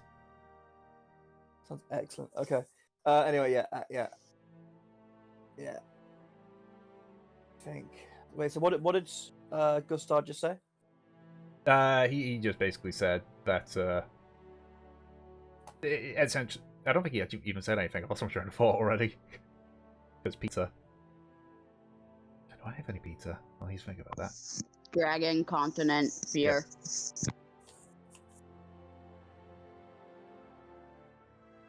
And so it's like, I mean, yeah, but again, a dragon tried to bring the entire continent to its knees. It's kind of not surprising. I don't see a wolf bringing a continent to its knees. Well, yeah, I suppose. Well, yes, I suppose. It's just amuses me because I come from a land where they're seen as these sort of majestic, imposing and sort of impressive, yes, but not terrifying and worthy of nothing but the sharp end of a spear. Oh, don't get me wrong. The Republic tolerate the metallic dragons. Oh, it's the chromatic you want to be afraid of then. Well, yeah, they tend not to be very good. Fair enough. Oh, that might be a problem then. Well, because your dragon friends are chromatic. It doesn't help matters. Yeah, no, I think you see the problem why we're cautious. I mean, we could just say he's a copper dragon we left out in the rain. That really isn't how it works. I know, I was trying to be funny. Right, so we can either end the tour here, or the only other place I could think of is maybe showing you Sepha's. She's kind of a overall like general store, but she sort of leans a bit more into smithery and such, smithery and fletching. She sounds like a excellent person to know. Lead on. He just indicates to the building right across. Ah, delightful. And Aki will walk towards that building then. Yeah. This one is one that's more wood than anything. Though, sort of like looking over to the side, you can see like it goes into stone nearer to the back end. Mm-hmm. Much wider than what you call it, than Bulgan's store. As you walk in, you can already see who you assume is Sepha. It is a female gnome. She has her long brown hair sort of wrapped around her neck almost like a scarf, with various twigs and leaves sort of sticking out of it. She's wearing a brown cotton dress with... It might be referring to the wrong kind of like clothing thing, but like a leather girdle that goes around that's going around her stomach. Like a belty thing. Yeah, almost like a belt. Got it. Yeah, girdle works, yeah. Yeah. She's just sort of there, carefully, like, working on tying a bowstring to a bow. You just sort of, like, wait for it to finish. It's like, right, thank you for keeping your voices down.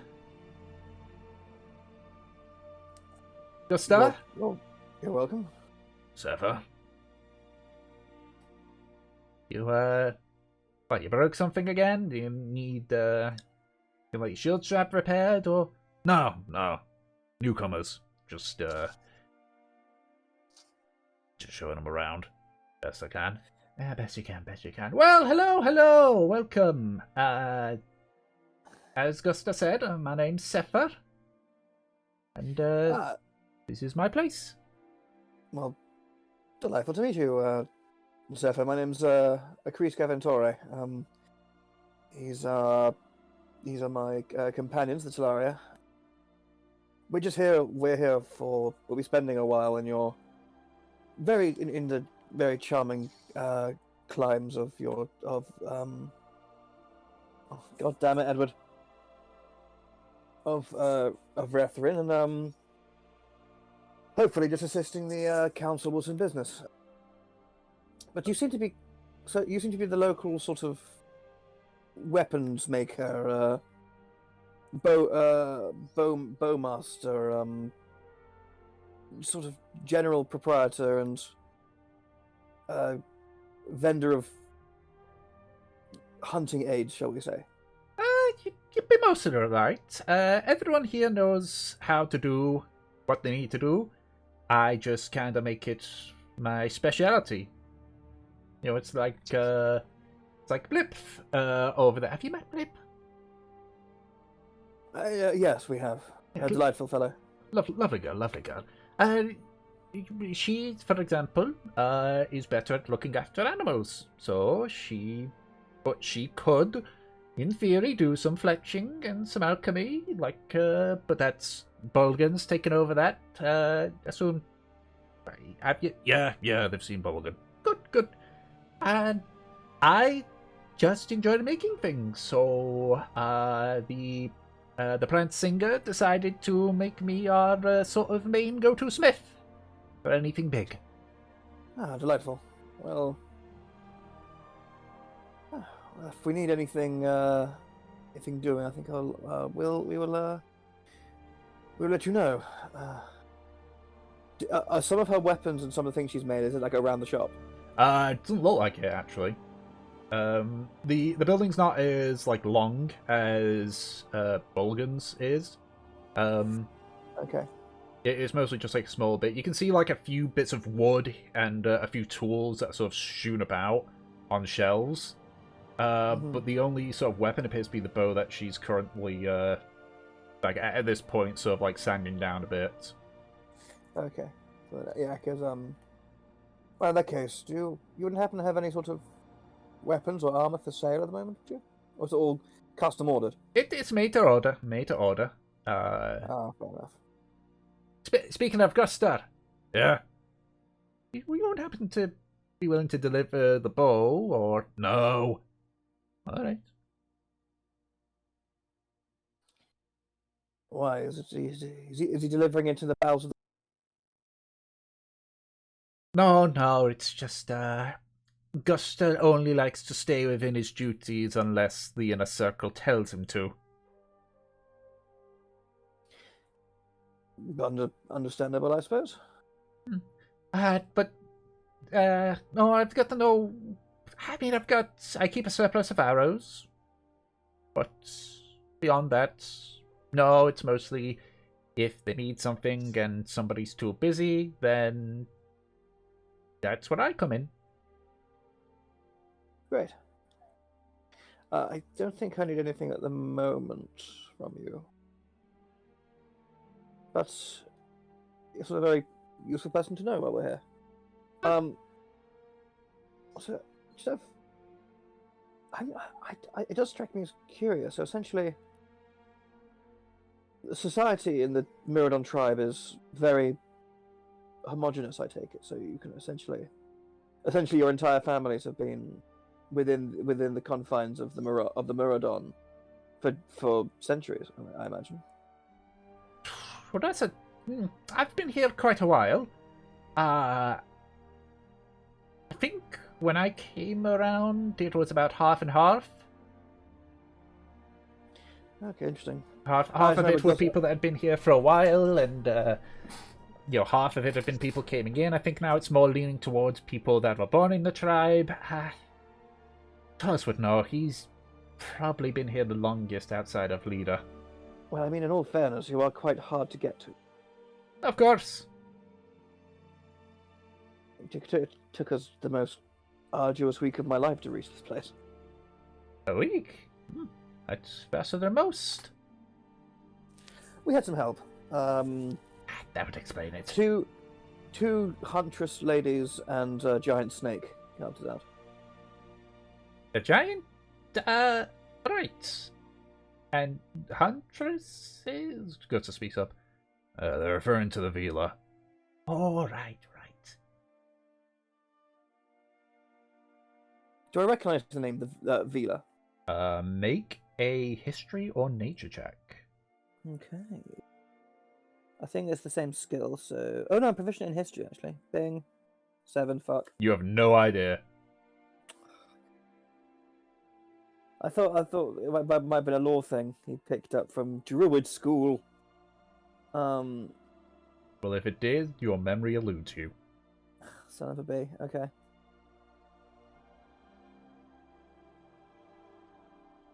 We actually saved the life of one as well, which I don't know if that's going to come back and help us, but who knows. Anyway, it was delightful to meet you. Of course, nice to meet you too, Akrisk and friends. They have names. You want to introduce yourself? Go ahead, people. I'm there. So I look towards Augusta. I mean, cat's gonna be out of the bag soon, so... I have a pet dragon. Yes, pet dragon? Right! It's fine. Tullus is fine with it. Okay. Good to know.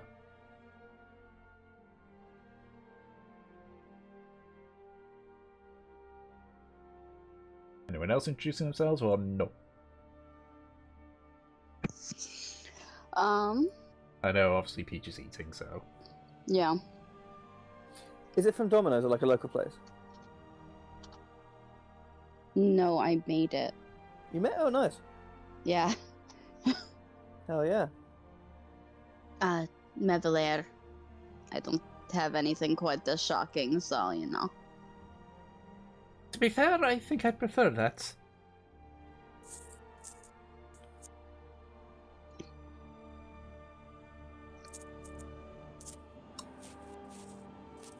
Oh, a sailor? Ooh. Long way from... Sailor in a landlocked zone. I was going to say, yeah, quite far away from your element, sir. I don't think I've ever seen him sail. You haven't.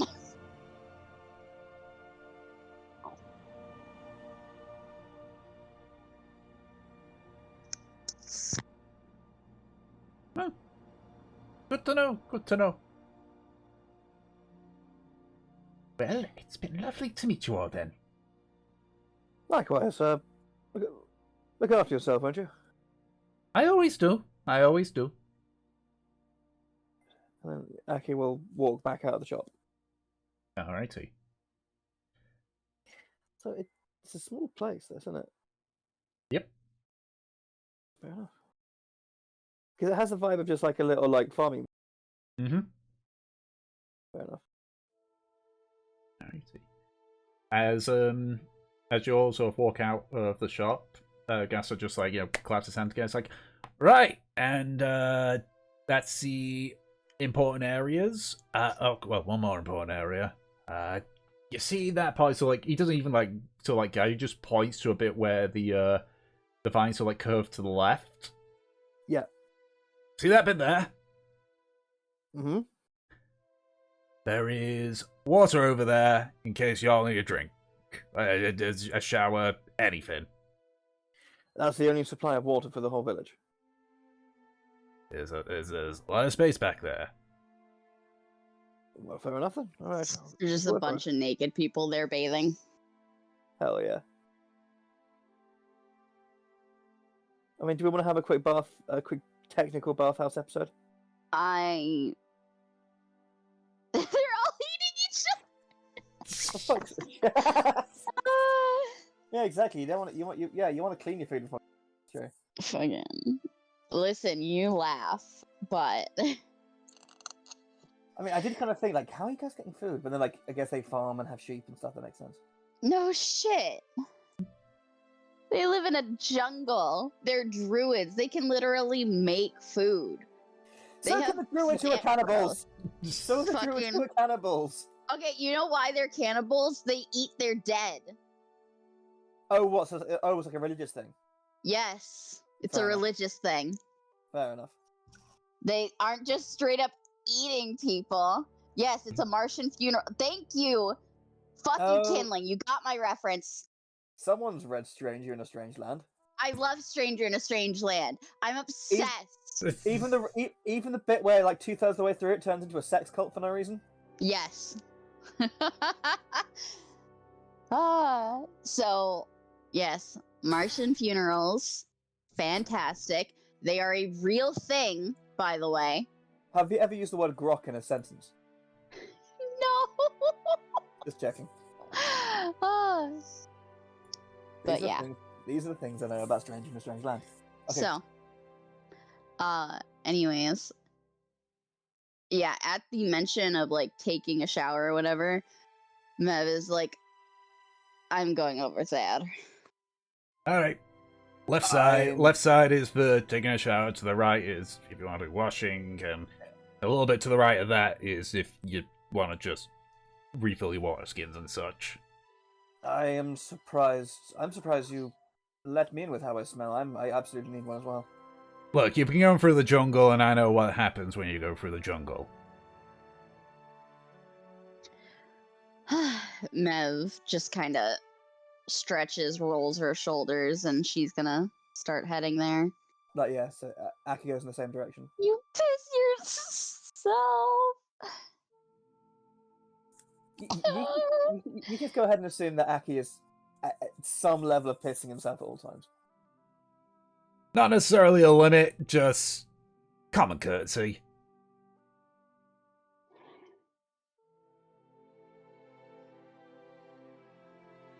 Don't go being a twat.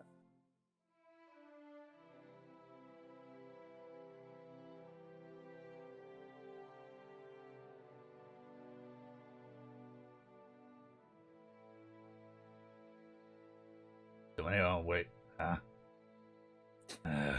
Whatever, my job's done. Yes. Oh, God. One second. I don't know how you. I suppose. I don't know how useful this is in reality.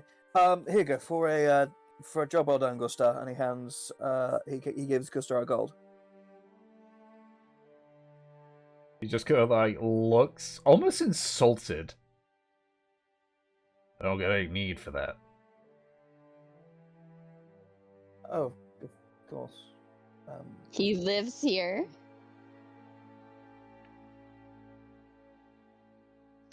Well, good point.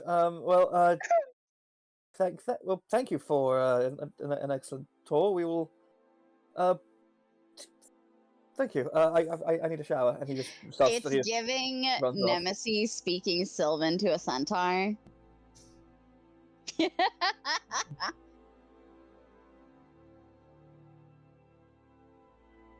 He just sort of like watches as everyone goes, as Aki also goes. It's like, is he always like that? I think that would only be to kindling and fur at this point. One, yeah. Yeah. Right. Just making sure.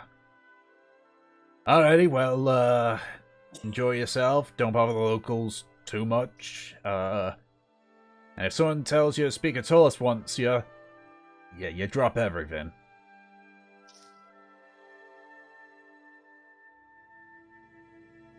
Alright. And he just heads off towards the entrance to Rhethrin.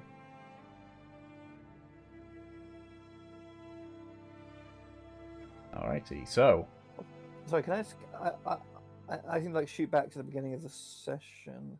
So Mhm. so like Rethrim's like this big like is it underground? Did you say Rethrim?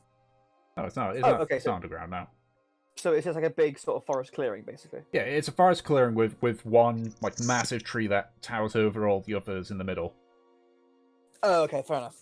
Cool. I was just making sure I've visualized it in the theatre of the mind. Yeah, like it's mostly flat, though it's got a few more of those like vine walls creating sort of like the corridors or just general like visually appealing things. Yeah, fair enough. Pretty little gardens and flower beds and meadows and stuff. Yeah. Yeah, like you saw to the right when Lovely. you saw to the right when you came in, there was like just a big bar patch where some kids were seemingly having a lesson from a green dragonborn, for example. But most of the like the buildings are like scattered about. It's only on the left side where they're sort of more clumped together. Fair enough.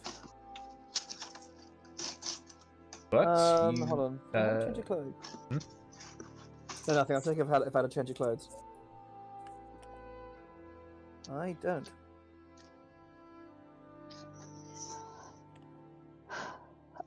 Is this like public area? What's the setting with the showers and everything? So the How many people are here? so Are they hot? you see two individuals that are sort of in the shower area. You can see it's sort of there's a few bits like it is mostly like open public kind of deal. But you can see there's a few more like vine walls sort of making alcoves to what looks to be a small sort of like rock formation that's got water just trickling through it.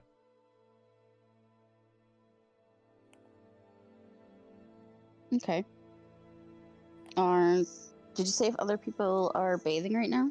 There are two that are bathing right now. Okay. One appears to be a furbolg, and the other one is a dwarf. Wow, a dwarf in a foresty nomadic druid tribe. That's cool. Well, They're basically like waterfall showers. Not like a bath.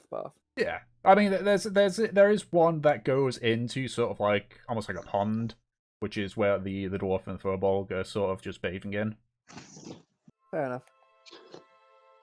But you can see that it sort of is like siphoned off on a few areas, leading to what look to be like more private shower areas. Oh, okay, fair enough. Yeah, Mev guess- is gonna go to one of the more private places. So Zaki, I guess, yeah, try not to look at the people in the bath. Mev doesn't care. They pay no notice. The Furbolg does sort of like raise his hand and says, "Oh, hidey ho!" Oh, hello. Felicitations. And Aki just keeps moving. Yeah. Mev definitely stops and like waves. Very Oh, hey! friendly. Just fucking Mel going, oh, hey, neighbour. Yeah, the Furbolg doesn't go any further than that, just, greeting you, and, accepting the Yeah. greeting back.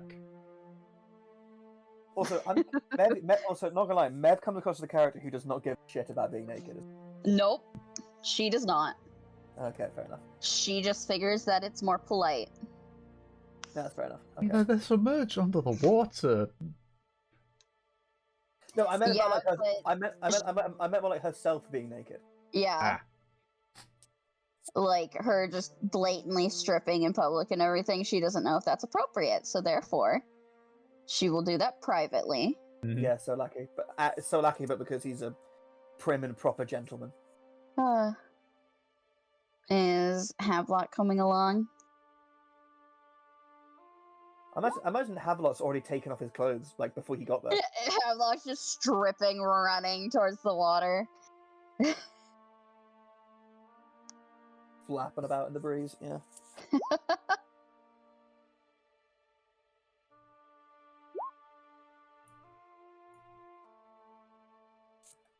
Fairly modest for Havelock. I mean, the dude doesn't wear a shirt, so Yeah. And it's true. Mev's the only one that's seen Havelock naked. oh yeah, that's true.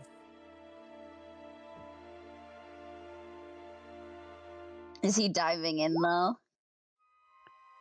What, into the pool, into the pond? Yeah. Fucking do it. He said he Havelot. was gonna fucking sleep. Okay. Yeah, as Mev is going to like the private area, she turns around for a second. Be polite, Havelock. I'll meet you in a minute.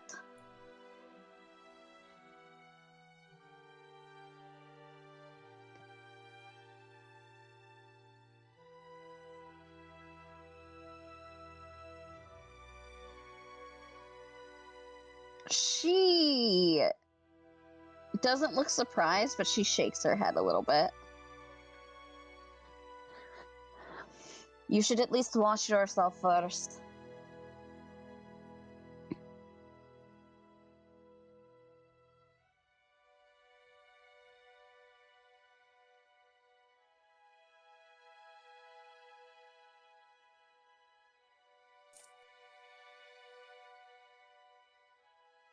Good. Mev officially heads off. She's also kind of stripping while walking now. Mhm. No, Aki's waiting until he's like in the private little cubicle until he can like take the sock off.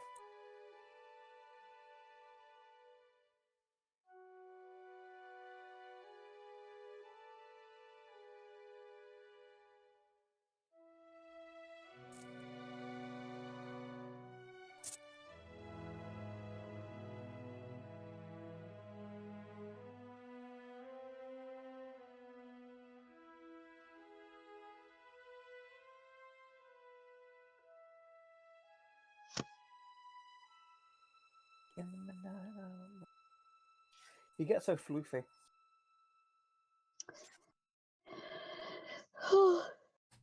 Imagine how much dirt is in that fur, though. Oh, Jesus Christ, yeah. Speaking of People her, think that like, no, go on. no, I was gonna make a stupid joke. You go. Speaking of her, a couple of minutes later, you hear the Furbolg again say, "Oh, hi there." And you hear Furbolg said, "Hi, my friends here." "Oh yeah, they went over there." Thanks. As you hear, like someone step into one of the other parts of like next to yours, Mev. Huh? Yeah, Mev. Hi. Hey, how are you doing? Is there a way that Mev can peek over? Not at your height. You could sort of peek Not under. at my height. Does Can Aki- I? does Aki- I can't like climb or anything. You can certainly climb. Yeah.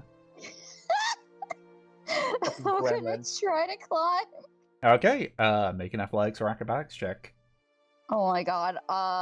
Athletics, please. Okay. Make an athletics check. 20. It's easy enough. Even like it's not super tall. Yeah. It's maybe about like 7 feet at most.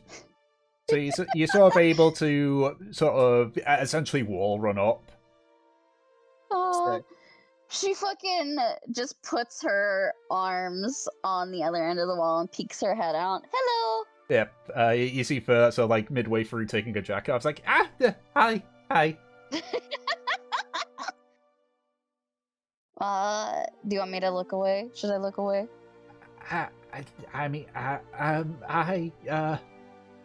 Rez just darting left and right.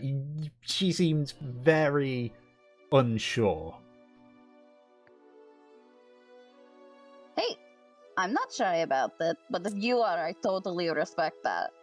Well, I don't even know if I'm going to go into the actual bath part or just make use of the in case of the shower bit. I don't know. I'll shut my eyes for now. And Mev like shuts her eyes. Okay. So you, She's just fucking like sitting there. so you're just dangling on the wall Yep. with your eyes closed while I Thirst just do love getting how undressed. Mev.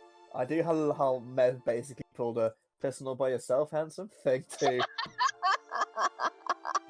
Yeah, to Mev's just dangling there, and her eyes are closed. Okay, so what do you think About like all of this? Do you have thoughts, concerns? I mean, the place seems nice, but I don't know. I mean, you heard Tullus. He needs to speak to see what they can do. Yeah. And she starts tapping her finger on the edge, and she's thinking.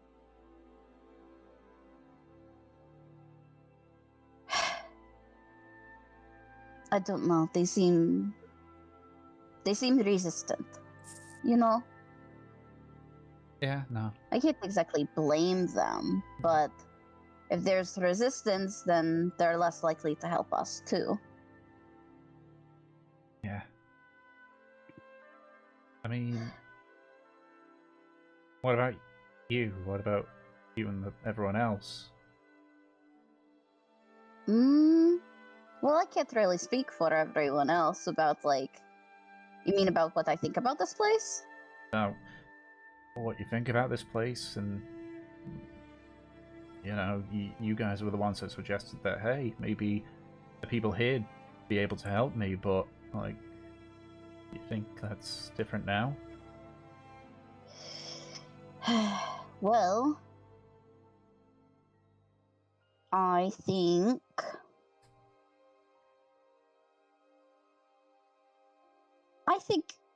at least when it comes to this place, everyone has potential to do better. But I don't think they want to do that.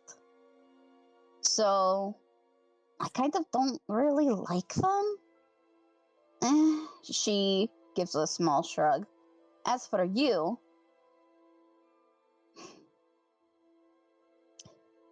the conversation didn't exactly leave me hopeful. But that doesn't really matter, does it? Because if they don't have answers, and if you don't want to stay here, you're always free to come with us. We said that. Nothing's changed. You really mean that? Of course I do. When would have I ever been dishonest about that?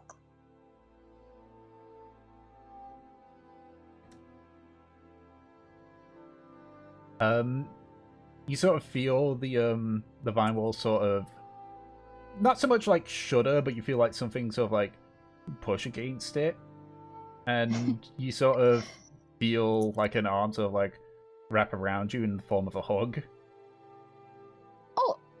Mev opens her eyes. She's Fur has climbed up the vine wall and is sort of just hugging you with one arm while holding on with the other.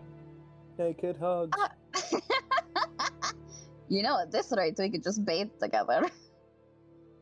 Yeah, you can sort of see at this point, like, her face is blushing a little bit.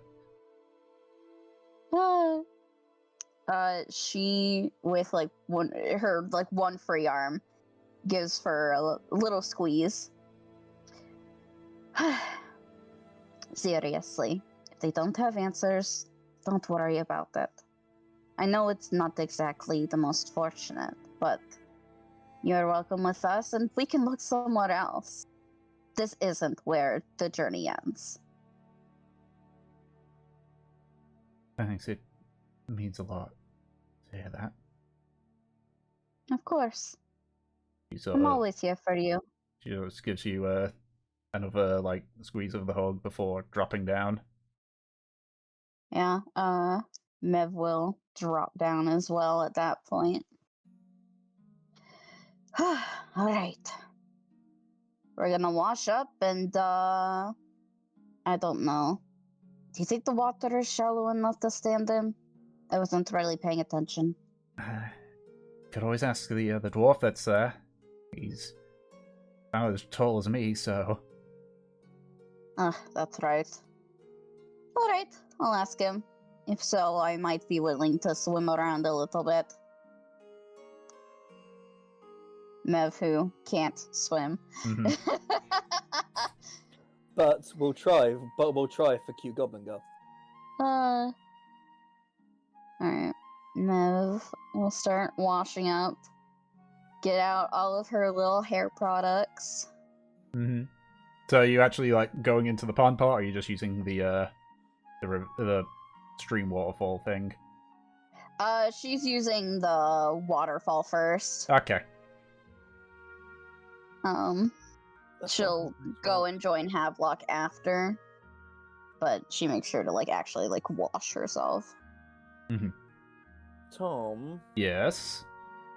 could I use shape water to freeze the water of my shower that's cascading down the side of the rock or whatever, and make it almost like a mirror? You wouldn't be able to freeze the entirety of it. I just like my bit. Yeah, you'd be able to freeze part of it, but there'd still be water running over it. Oh, yeah, that's a good point. No, 'cause I haven't got a mirror, but I need to have a shave. I mean, Look You could- in the reflection of the pond. also, Or you Mev could has a mirror. also you could just grab the ice that you freeze and then place it to the side. Yeah. Oh, Options. yeah, that makes way more sense. Yeah. Well, first of all, the water's fucking freezing. Mhm. And second, yeah, Aki will, like, wash up, clean his hair. Has he got some shampoo? I pick up some shampoo in a town once. I don't think you did. I think I did. Right. I've got a bar of soap. Yeah. Yeah, Aki will use that bar of soap he's got, which I'm guessing since this is like medieval-y times, it's basically just like almost like, you know, medieval soap, so it's basically just like animal fat. Essentially, yeah.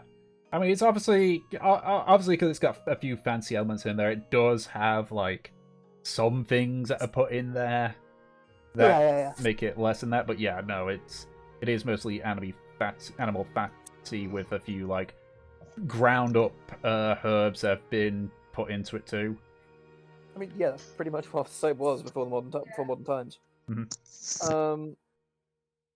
Yeah, and then he will basically freeze a chunk of water a sheet of water coming out from the waterfall and like put that to one side and use it as a mirror while he is very carefully he uses the blade of his scimitar. Fuck! He can't. I left that at my stupid house. You can always talk to Mev. She mentioned helping you. Yeah, yeah. You hear well, I guess while you're cleaning yourself or thinking about fur or something, I don't know. You just hear a little sheepish sort of Mevla. Aki? The very same, yes. Terribly sorry to trouble you, but you don't happen to have that dagger, you do you? I do. Would you at all be offended if I used it to shave? There's a small silence, and she speaks up again. You really need it. Again, not gonna lie, like, the amount of, like, beard he has is genuinely just, like, designer stubble. Yeah, and it looks terrible on him. It wouldn't. No, it wouldn't, but... Aki thinks it looks terrible, so that's what fucking... I think so, Mev like... just thinks it looks weird on him. Yeah, exactly. Actually, and I think Aki's hair's getting quite long anyway, you know. You're not allowed to cut it. Oh, but I'm not allowed to cut it. No? Oh god, I'm gonna get a mullet. Oh. I would love if genuinely it was in the game rule where any character with a mullet must roll charisma checks with disadvantage. Okay, yeah. So then he goes. Okay. So wait, did you say yes? Yeah, she said, yeah, sure. Okay, I'll get this back to you as soon as I'm done. Just also a quick question. There's no way of getting hot water here, is there? I don't think unless you use some of your magic stuff. Do you? I don't think it's safe for me to throw a dagger over this wall. I'll come to you. No. You can just sort of hand it over. Over the wall? Oh. Pooh, you're not tall enough, are you? I mean, I could certainly climb it, but, you know, that kind of leads to the same circumstance as me just coming over. How about you just leave it next to our cubicle, sort of leant up against the wall between the two? Wait, no, I have an idea. You're just gonna walk in. You're just gonna walk in, aren't you? No. Fucking Mev takes her dagger from like her like boot. I thought you said boobs. Carry on. No, she will use her telekinesis to put it over the wall. So just like floating dagger coming down. And you hear Aki laughing to himself, just go, "By the stars, a ghost dagger." And he goes, "Thank you, oh spirit of blades," and he takes it out of the air. Oh, you're welcome. Be careful not to nick yourself. Thank you, oh wise one. And Aki will proceed to shave using this rather ornate knife. Make a dex check. As you're doing this, It's a pretty knife too. As you're saying this as well, Mev, you hear Valkyr just say, like, "I wanted to make that joke." You can do it next time. Okay. 5, huh? Let's see. Oh my I'm running god, so badly this game. I'm running so badly. Should've just had Mev do it. Should've gotten the same. But then she sees me naked, and that's great. Through the course of your attempt to shave, you take... Fuck off, seriously? 7 points of slashing damage. Oh my god, you fucked yourself up. What? How can you cause, like, physical harm to yourself shaving? How does that work? Have you... You Have can you... do that all the time. Edward, have you ever okay. shaved and nicked yourself? Thomas, yes, I have, but that's not the same as taking physical damage. Okay, but you got a 5. And fair. you're using an actual dagger compared to Yeah. our normal shaving stuff, which has, stuff to try and lessen the risk of that. Okay, fair enough then. I won't argue with God. Okay. How much damage do I take again? 7. That reminds me of the time that I accidentally sliced my arm open with a razor. I know the job. And it wasn't it wasn't out of the blade, the little safety thing. It was in its casing stuff. Yes, it was in its casing. It was like a just- Gillette razor kind of thing. Yeah, it Yep, just yeah, and just my hand slipped. Yeah. Oh yeah. And I cut myself really bad. Oh, I did the same thing when I was lit as well, but it was my fault because I was like, oh, what's this thing that's always next to my toothbrush? Oh my god. I've just gotten very lucky when it comes to that. I've only just had a few nicks here and there. But the point is, I know the damage it can do. Yeah. So it that's can do 7. real damage. So that's Yeah, when I was 7 using with a Telaria, dagger we on a used 5. dagger. That damage on a 5 with a dagger is honestly being generous. Yeah. Aki just walks out of the shower and he's missing like a chunk of his cheek. Oh, you've got a couple of cuts on your face now. I know. Yeah, and Mev, you do hear a few fuck from the cubicle, and a few just like damn it, from the as Aki sort of nicks himself. Mev tries to hold back her laughter. Eventually, she kind of finishes up while Aki's doing this, and we'll head over to the pond. Is Havelock over there? Or I guess, is Havelock awake? Fur is actually already in there as well. Oh, nice. Everyone gets to see Mev's titties. Just sitting under the water. Yeah, Mev will head over. Is Fur standing in it? Can she sit down? She appears to be sitting, and she just waits up like, Right. this bit here shallow. All right. Is Yeah, there Mev anything, will. is there anything that can be used as like a towel? Don't look like it. Good luck. Oh, fuck. Fine. Mev will get in. I think Aki's cutting himself up. The furball who he's sort of leaning back, eyes closed, alongside the dwarf. It's just like, oh yeah, no problem whatsoever. People don't want us to see, that's fine. Have I got anything I can use? Mev pauses for a moment. Cutting himself up, not covering up. Sorry, my accent's kind of thick. He sort of opens an eye, just looks at you. It's like, do I need to go see if he's okay? No, he was just shaving. I think he just got himself really good. He's from the mystical land of Eastern Europe. Uh, Okie dokie. He just leans back again, closes his eyes. yeah. Which is the reason why they haven't noticed Havelock has not came up for air yet. Yep. After a bit, because I'm guessing you have to walk past the pond to get to the showers, right? Yeah.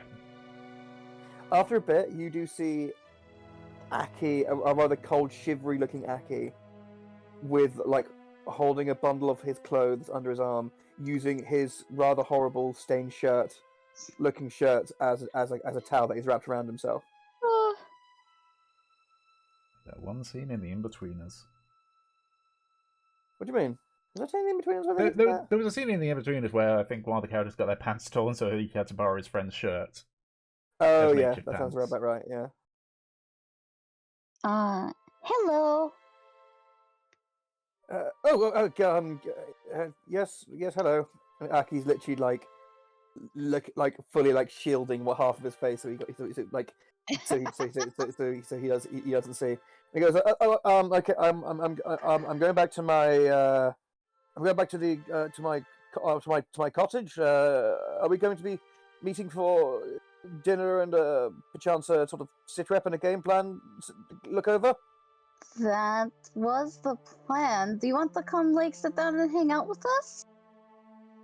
Aren't you all like naked? And that's a problem, why, lad? The dwarf speaks up. Because just because your unmentionables are in the light of day. It's aren't you? We're pretty submerged, and like, it's only weird if you make it weird. Are you gonna make it weird? Okay.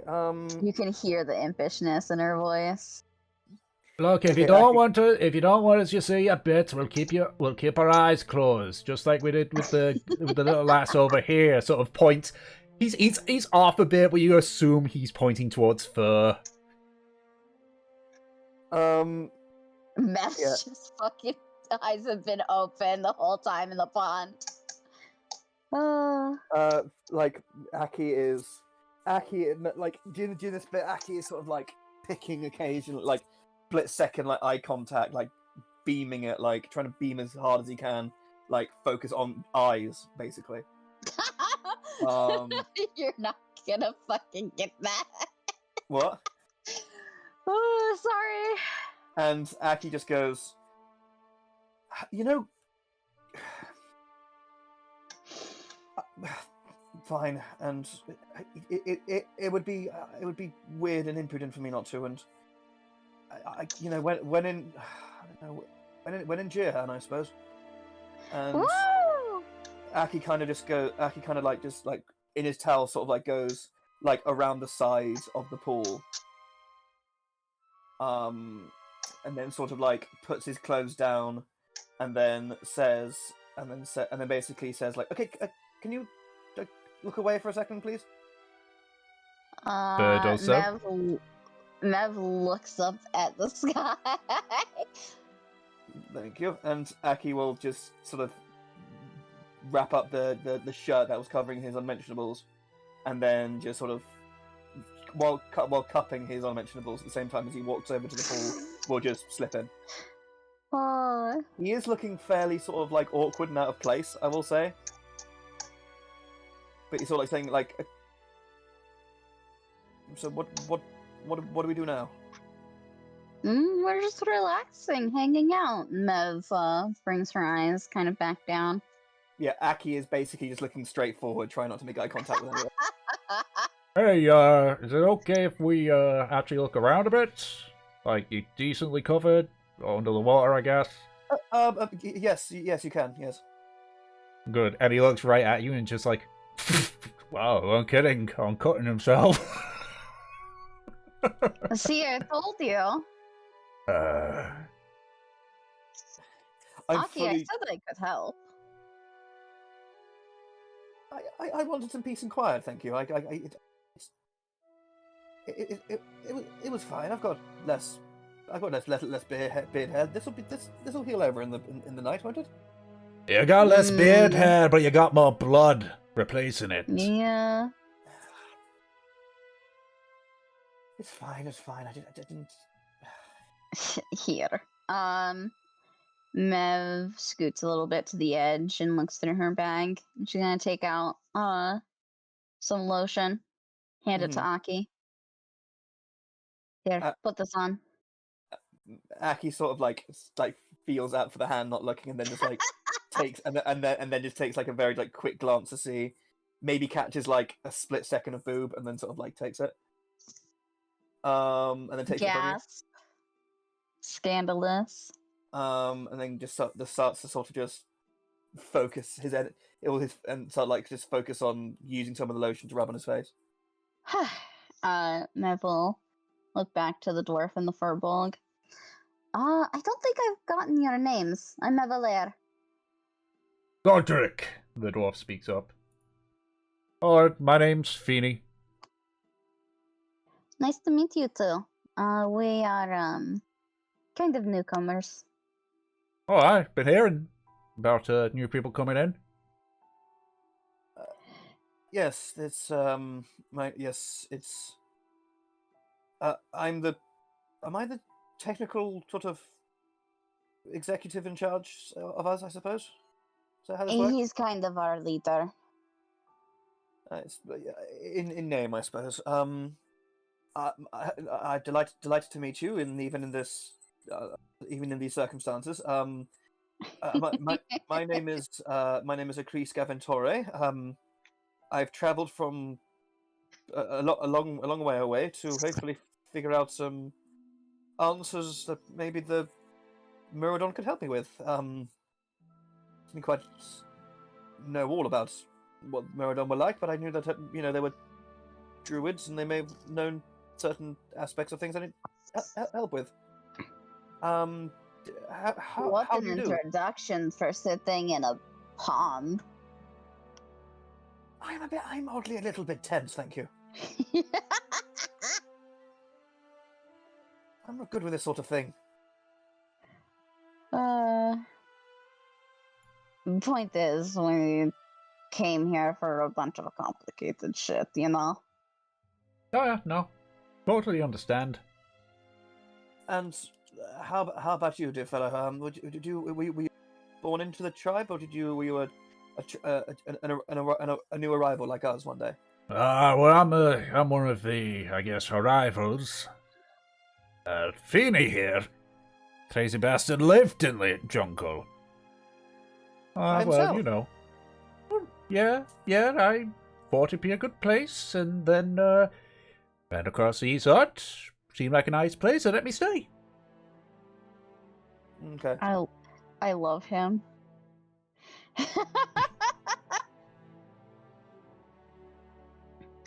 Just like, yeah, it's nice. I think starting the conversation, you see Aki sort of relax a little bit, and like he does hold eye contact for during this as well. Just can't look at Mev. No, well, thing is though, it is not like oh my god, booba, sexy lady. It is like it's more just like it's naked. You shouldn't see people naked because that's how I Yeah. was raised, kind of thing. Fur's just sitting over there like, am I fucking jokes you? Fucking. And Fur, well, I know. Sorry, I just I Aki knows. imagined Fur was more submerged. Yeah, she's more Than submerged, Mev. but still, I'm just partaking in the joke. Yeah. Oh my god. Mev looks over to Havelock. Gonna push him. I have logged under the water. Yeah, push him.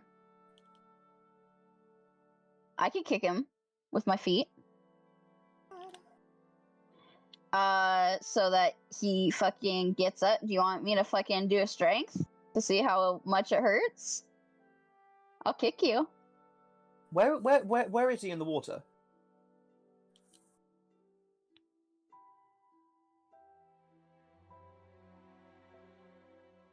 Like, is he like a decent bit from where we're all like sitting around? Yeah, okay. Mev, go kick. And Aki will use shape water to like divert the water around him, to show him off. So basically, he's just like sitting on the like he just suddenly gets a lot colder and less wet because he just like the water just like parts around him. Hey, come on, get up and introduce yourself. Like, oh my! How was he even fucking there? Well, Aki, come on, put it back. Oh, sorry. There you go, dear fellow. And he just water goes back. Havelock immediately gets muffled as he's talking. Yeah. Listen, say my name. Yeah. Druid, he does like weird elemental shit, you know. Wait, we're in a druid tribe, aren't we? Can't everyone do this sort of thing? No. Maybe it's not the common form of magic here. In a druid tribe. I mean the water-based stuff. Ah, right. We're we're involved with dreams, visions, and memory stuff. So no, not water stuff. Ah, fair enough. Maybe it was just a quirk of my upbringing. Fair enough then. Mev presses her little foot to like your face, Havelock. Nice.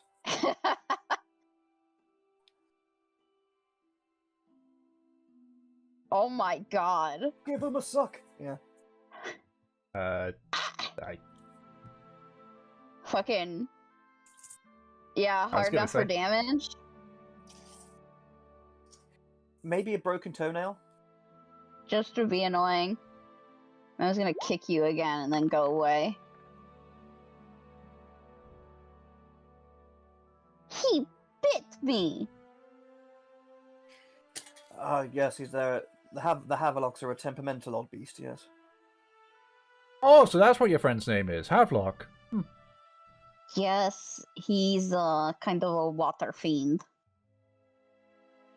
Not Emphasis on the fiend, yes. not actual, I assume. Yeah. No, not actual. Good. You should have come up and introduced yourself. I can't believe you bit me. You don't need that seeing to, do you? It's not... He hasn't actually hurt you, has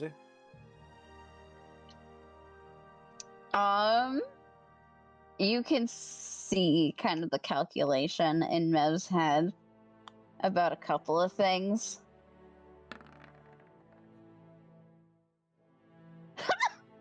For fuck's sake! Oh no. Mev immediately is like, it actually hurts really bad. I can't believe you bit me, Havelock. She like, sits down and holds her foot. Aki goes over and looks at the toenail. What does it look like? It's maybe got a little bit of a tooth mark in it.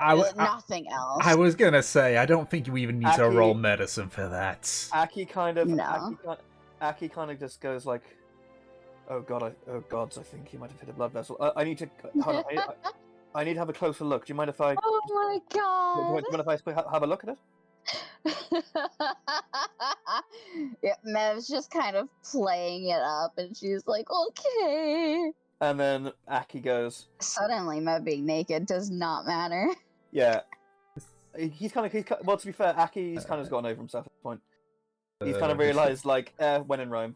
Let's see, does Fur's convince you gotten hurt? What about Aki, just for fun, is buying into this because he got a natural 20 in performance. Yeah. And then Aki just kind of looks at it, gets close to the toenail, realizes like it's got like maybe like it's gone like a little bit white, like when like in the nail bed of it, maybe. And he I'll kind give of you goes, advantage, yeah. Go ahead. and he kind of goes like, okay, hold very very still. Still high enough. And he goes, okay, hold. He goes, okay, hold very still. While I just do this. I need focus, okay? Fur's looking at Feeny. It's like, I mean, do we have any healers and such? It's like, oh yeah, we got healers. I'll go quickly. And he just quickly like climbs out, disregarding completely anyone's like comfort in regards to it. And then Aki sort of goes like, okay. He sort of like closes his eyes, my like God. breathes, like takes like a deep breath, holds both his hands out in like a healing thing, and then just with one with one finger just flicks the toenail. Fucking yeah, Mev when Feeny like gets up, she's like, no, it's okay. Aki's a healer. It's okay. Just watches you do the flick. It's like, hold up. Yeah. She's fine. Of course, she's fine. Look at that. You'd expect some sort of a drawing of blood, or the toenail will go white because it's been disconnected from the vessel. Come on. Grins. Are you not trained in in healing and bodily medicine here? No, I'm a tender. Oh,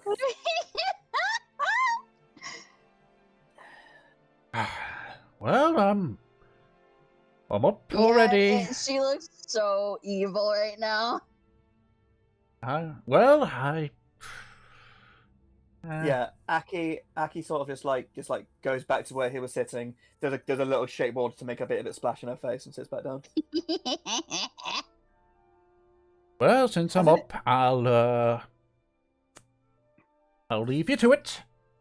And you just Has anyone ever referred to you, Miss Gatlin, as the absolute dirt worst? I don't know. I seem to get you all pretty well. You know, for a second there, I thought maybe you would lose that toe, or because, well, he's a fish boy, isn't he? He might have razor sharp teeth. But you are incredibly annoying.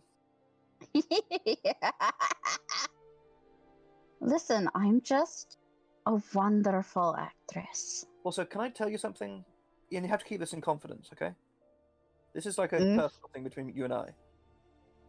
This is She nice. looks at everyone else. And he kind of like goes closer and says, "This is really nice. I'm enjoying this."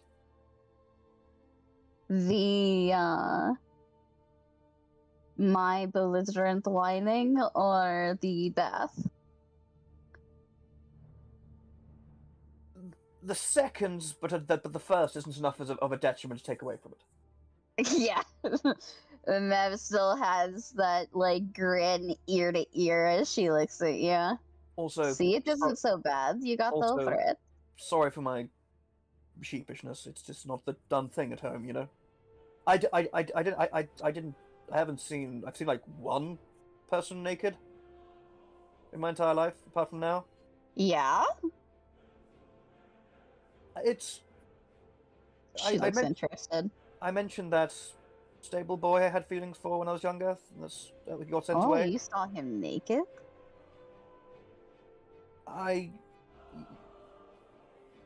Briefly, yes, but She immediately, like, gasps a little. Hucky, did you two... am I not allowed to love? No, we didn't. That's not my thing. But it just that sort of thing doesn't interest me if that's what you're alluding to. But it was young. We were finding things out about ourselves, and it just happened. Basically, it's how I found out that I wasn't really into the bodily side of romance. You know. I can respect that.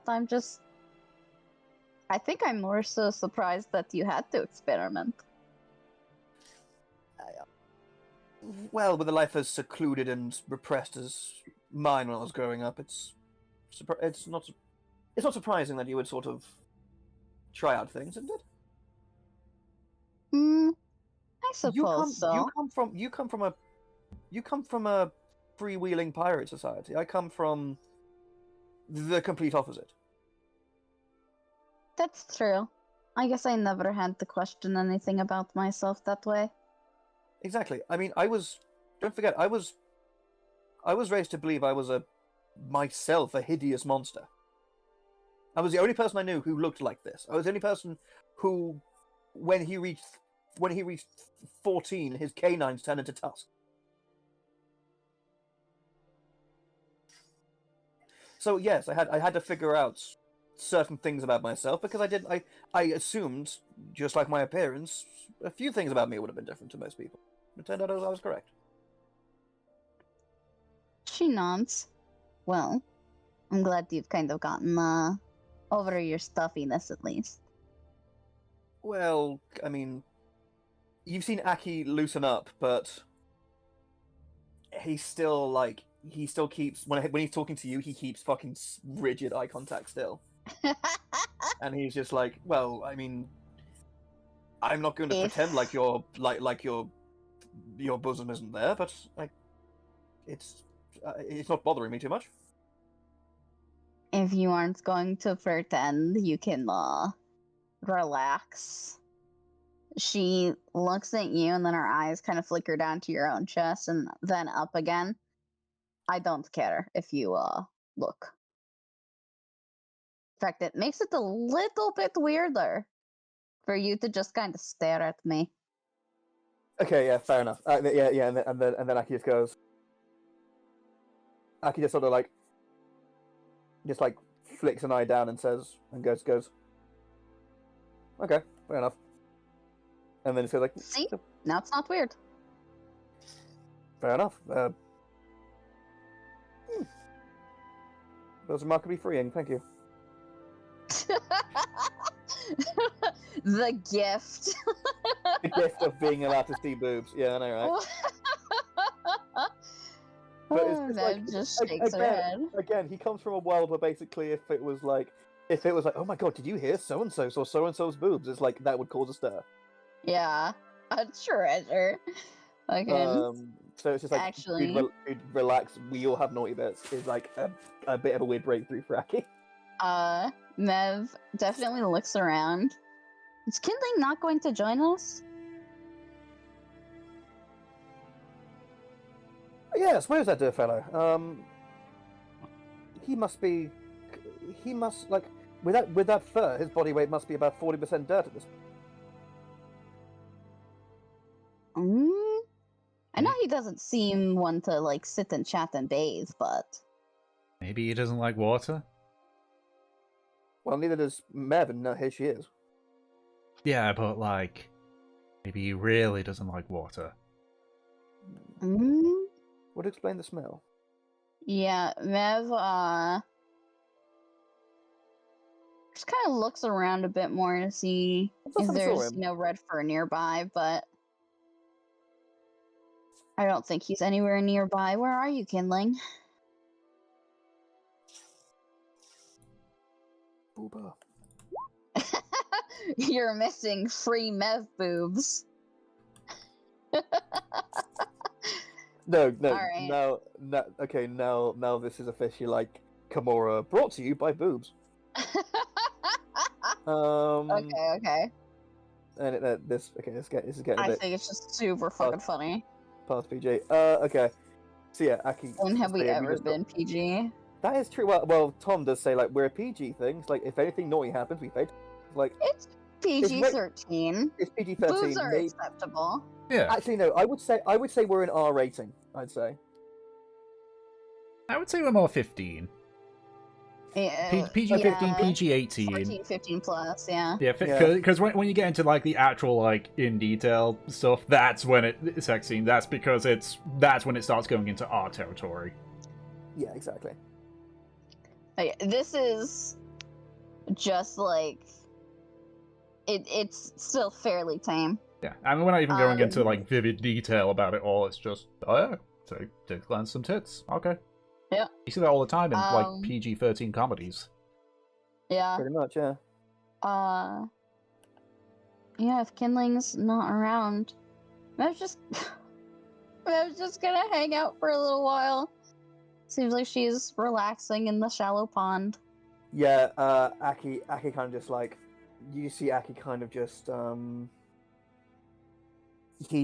do see him like I guess maybe you do see him unwind. He's enjoying himself, and he just sort of like he sort of slips into the water a little bit further so he can like rest his head against the bank. Mm-hmm. And then you just see him just like cross his hands on his stomach and then just sort of like close his eyes and have a little nap. Okay. Eventually, Gordrick leaves you be, so it's just you all in the pond. And as you sort of are able to, for the first time in a week, fully relax, still anticipating whatever Tullus and the Inner Circle may come to a conclusion of, that's what we're going to call it for this session. Whoa! Ooh. Titties. That is the takeaway from this entire session. That is And the see? takeaway. See, and also Aki character development. He got over the whole cultural scandal of nakedness. Okay. Just like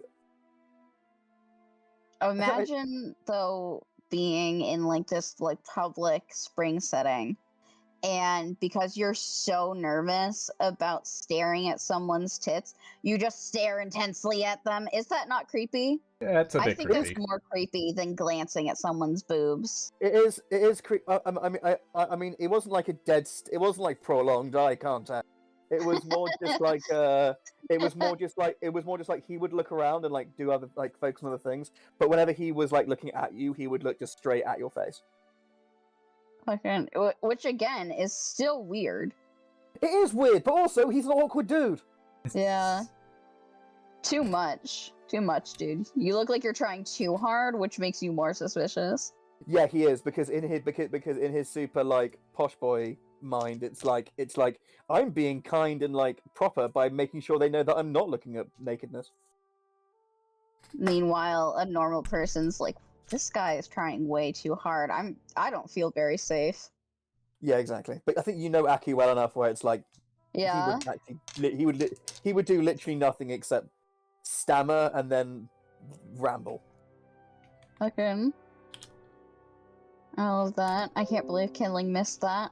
Yeah, man. I find it amusing about the whole missing the spider tattoo. Yeah. You son of a bitch. Huh? Which Aki still needs to bring up to people. You should put that in your notes. Aki was basically going to bring it up as soon as the Furbog and the dwarf left. Mm-hmm. But obviously, if you look at the time, because it's like right now that Yeah. we're alone, we can talk about shit. Mhm. Just remember to put that in your notes. Yep, for the next session, wherever that is, because I mean, I've got stuff, but I don't know if it's enough for another session immediately afterwards. We can just role play. It's fine. And I That's think true. We could roleplay for a straight session, 4 hours. it could literally be us just being a fucking menace around this druid village. Yeah, I mean, I'll say I've got enough stuff for us. I mean, if anything, it could just be like a micro session, and then we could do something else in the latter part. That's if we do decide we want to go with the whole another session tomorrow.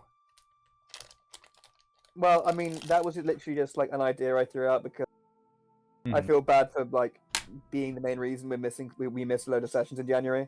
Yeah, I mean, my other alternative for Sunday that we could all do is the full season of the second season of Legend of Vox Machina came out yesterday. It's true, we could watch that. I haven't seen any of Vox Machina. It'll be fun. I thought you watched season 1 with us. Nope. I watched maybe a bit of the first episode. Huh. It's fine. I'll get it by context clues.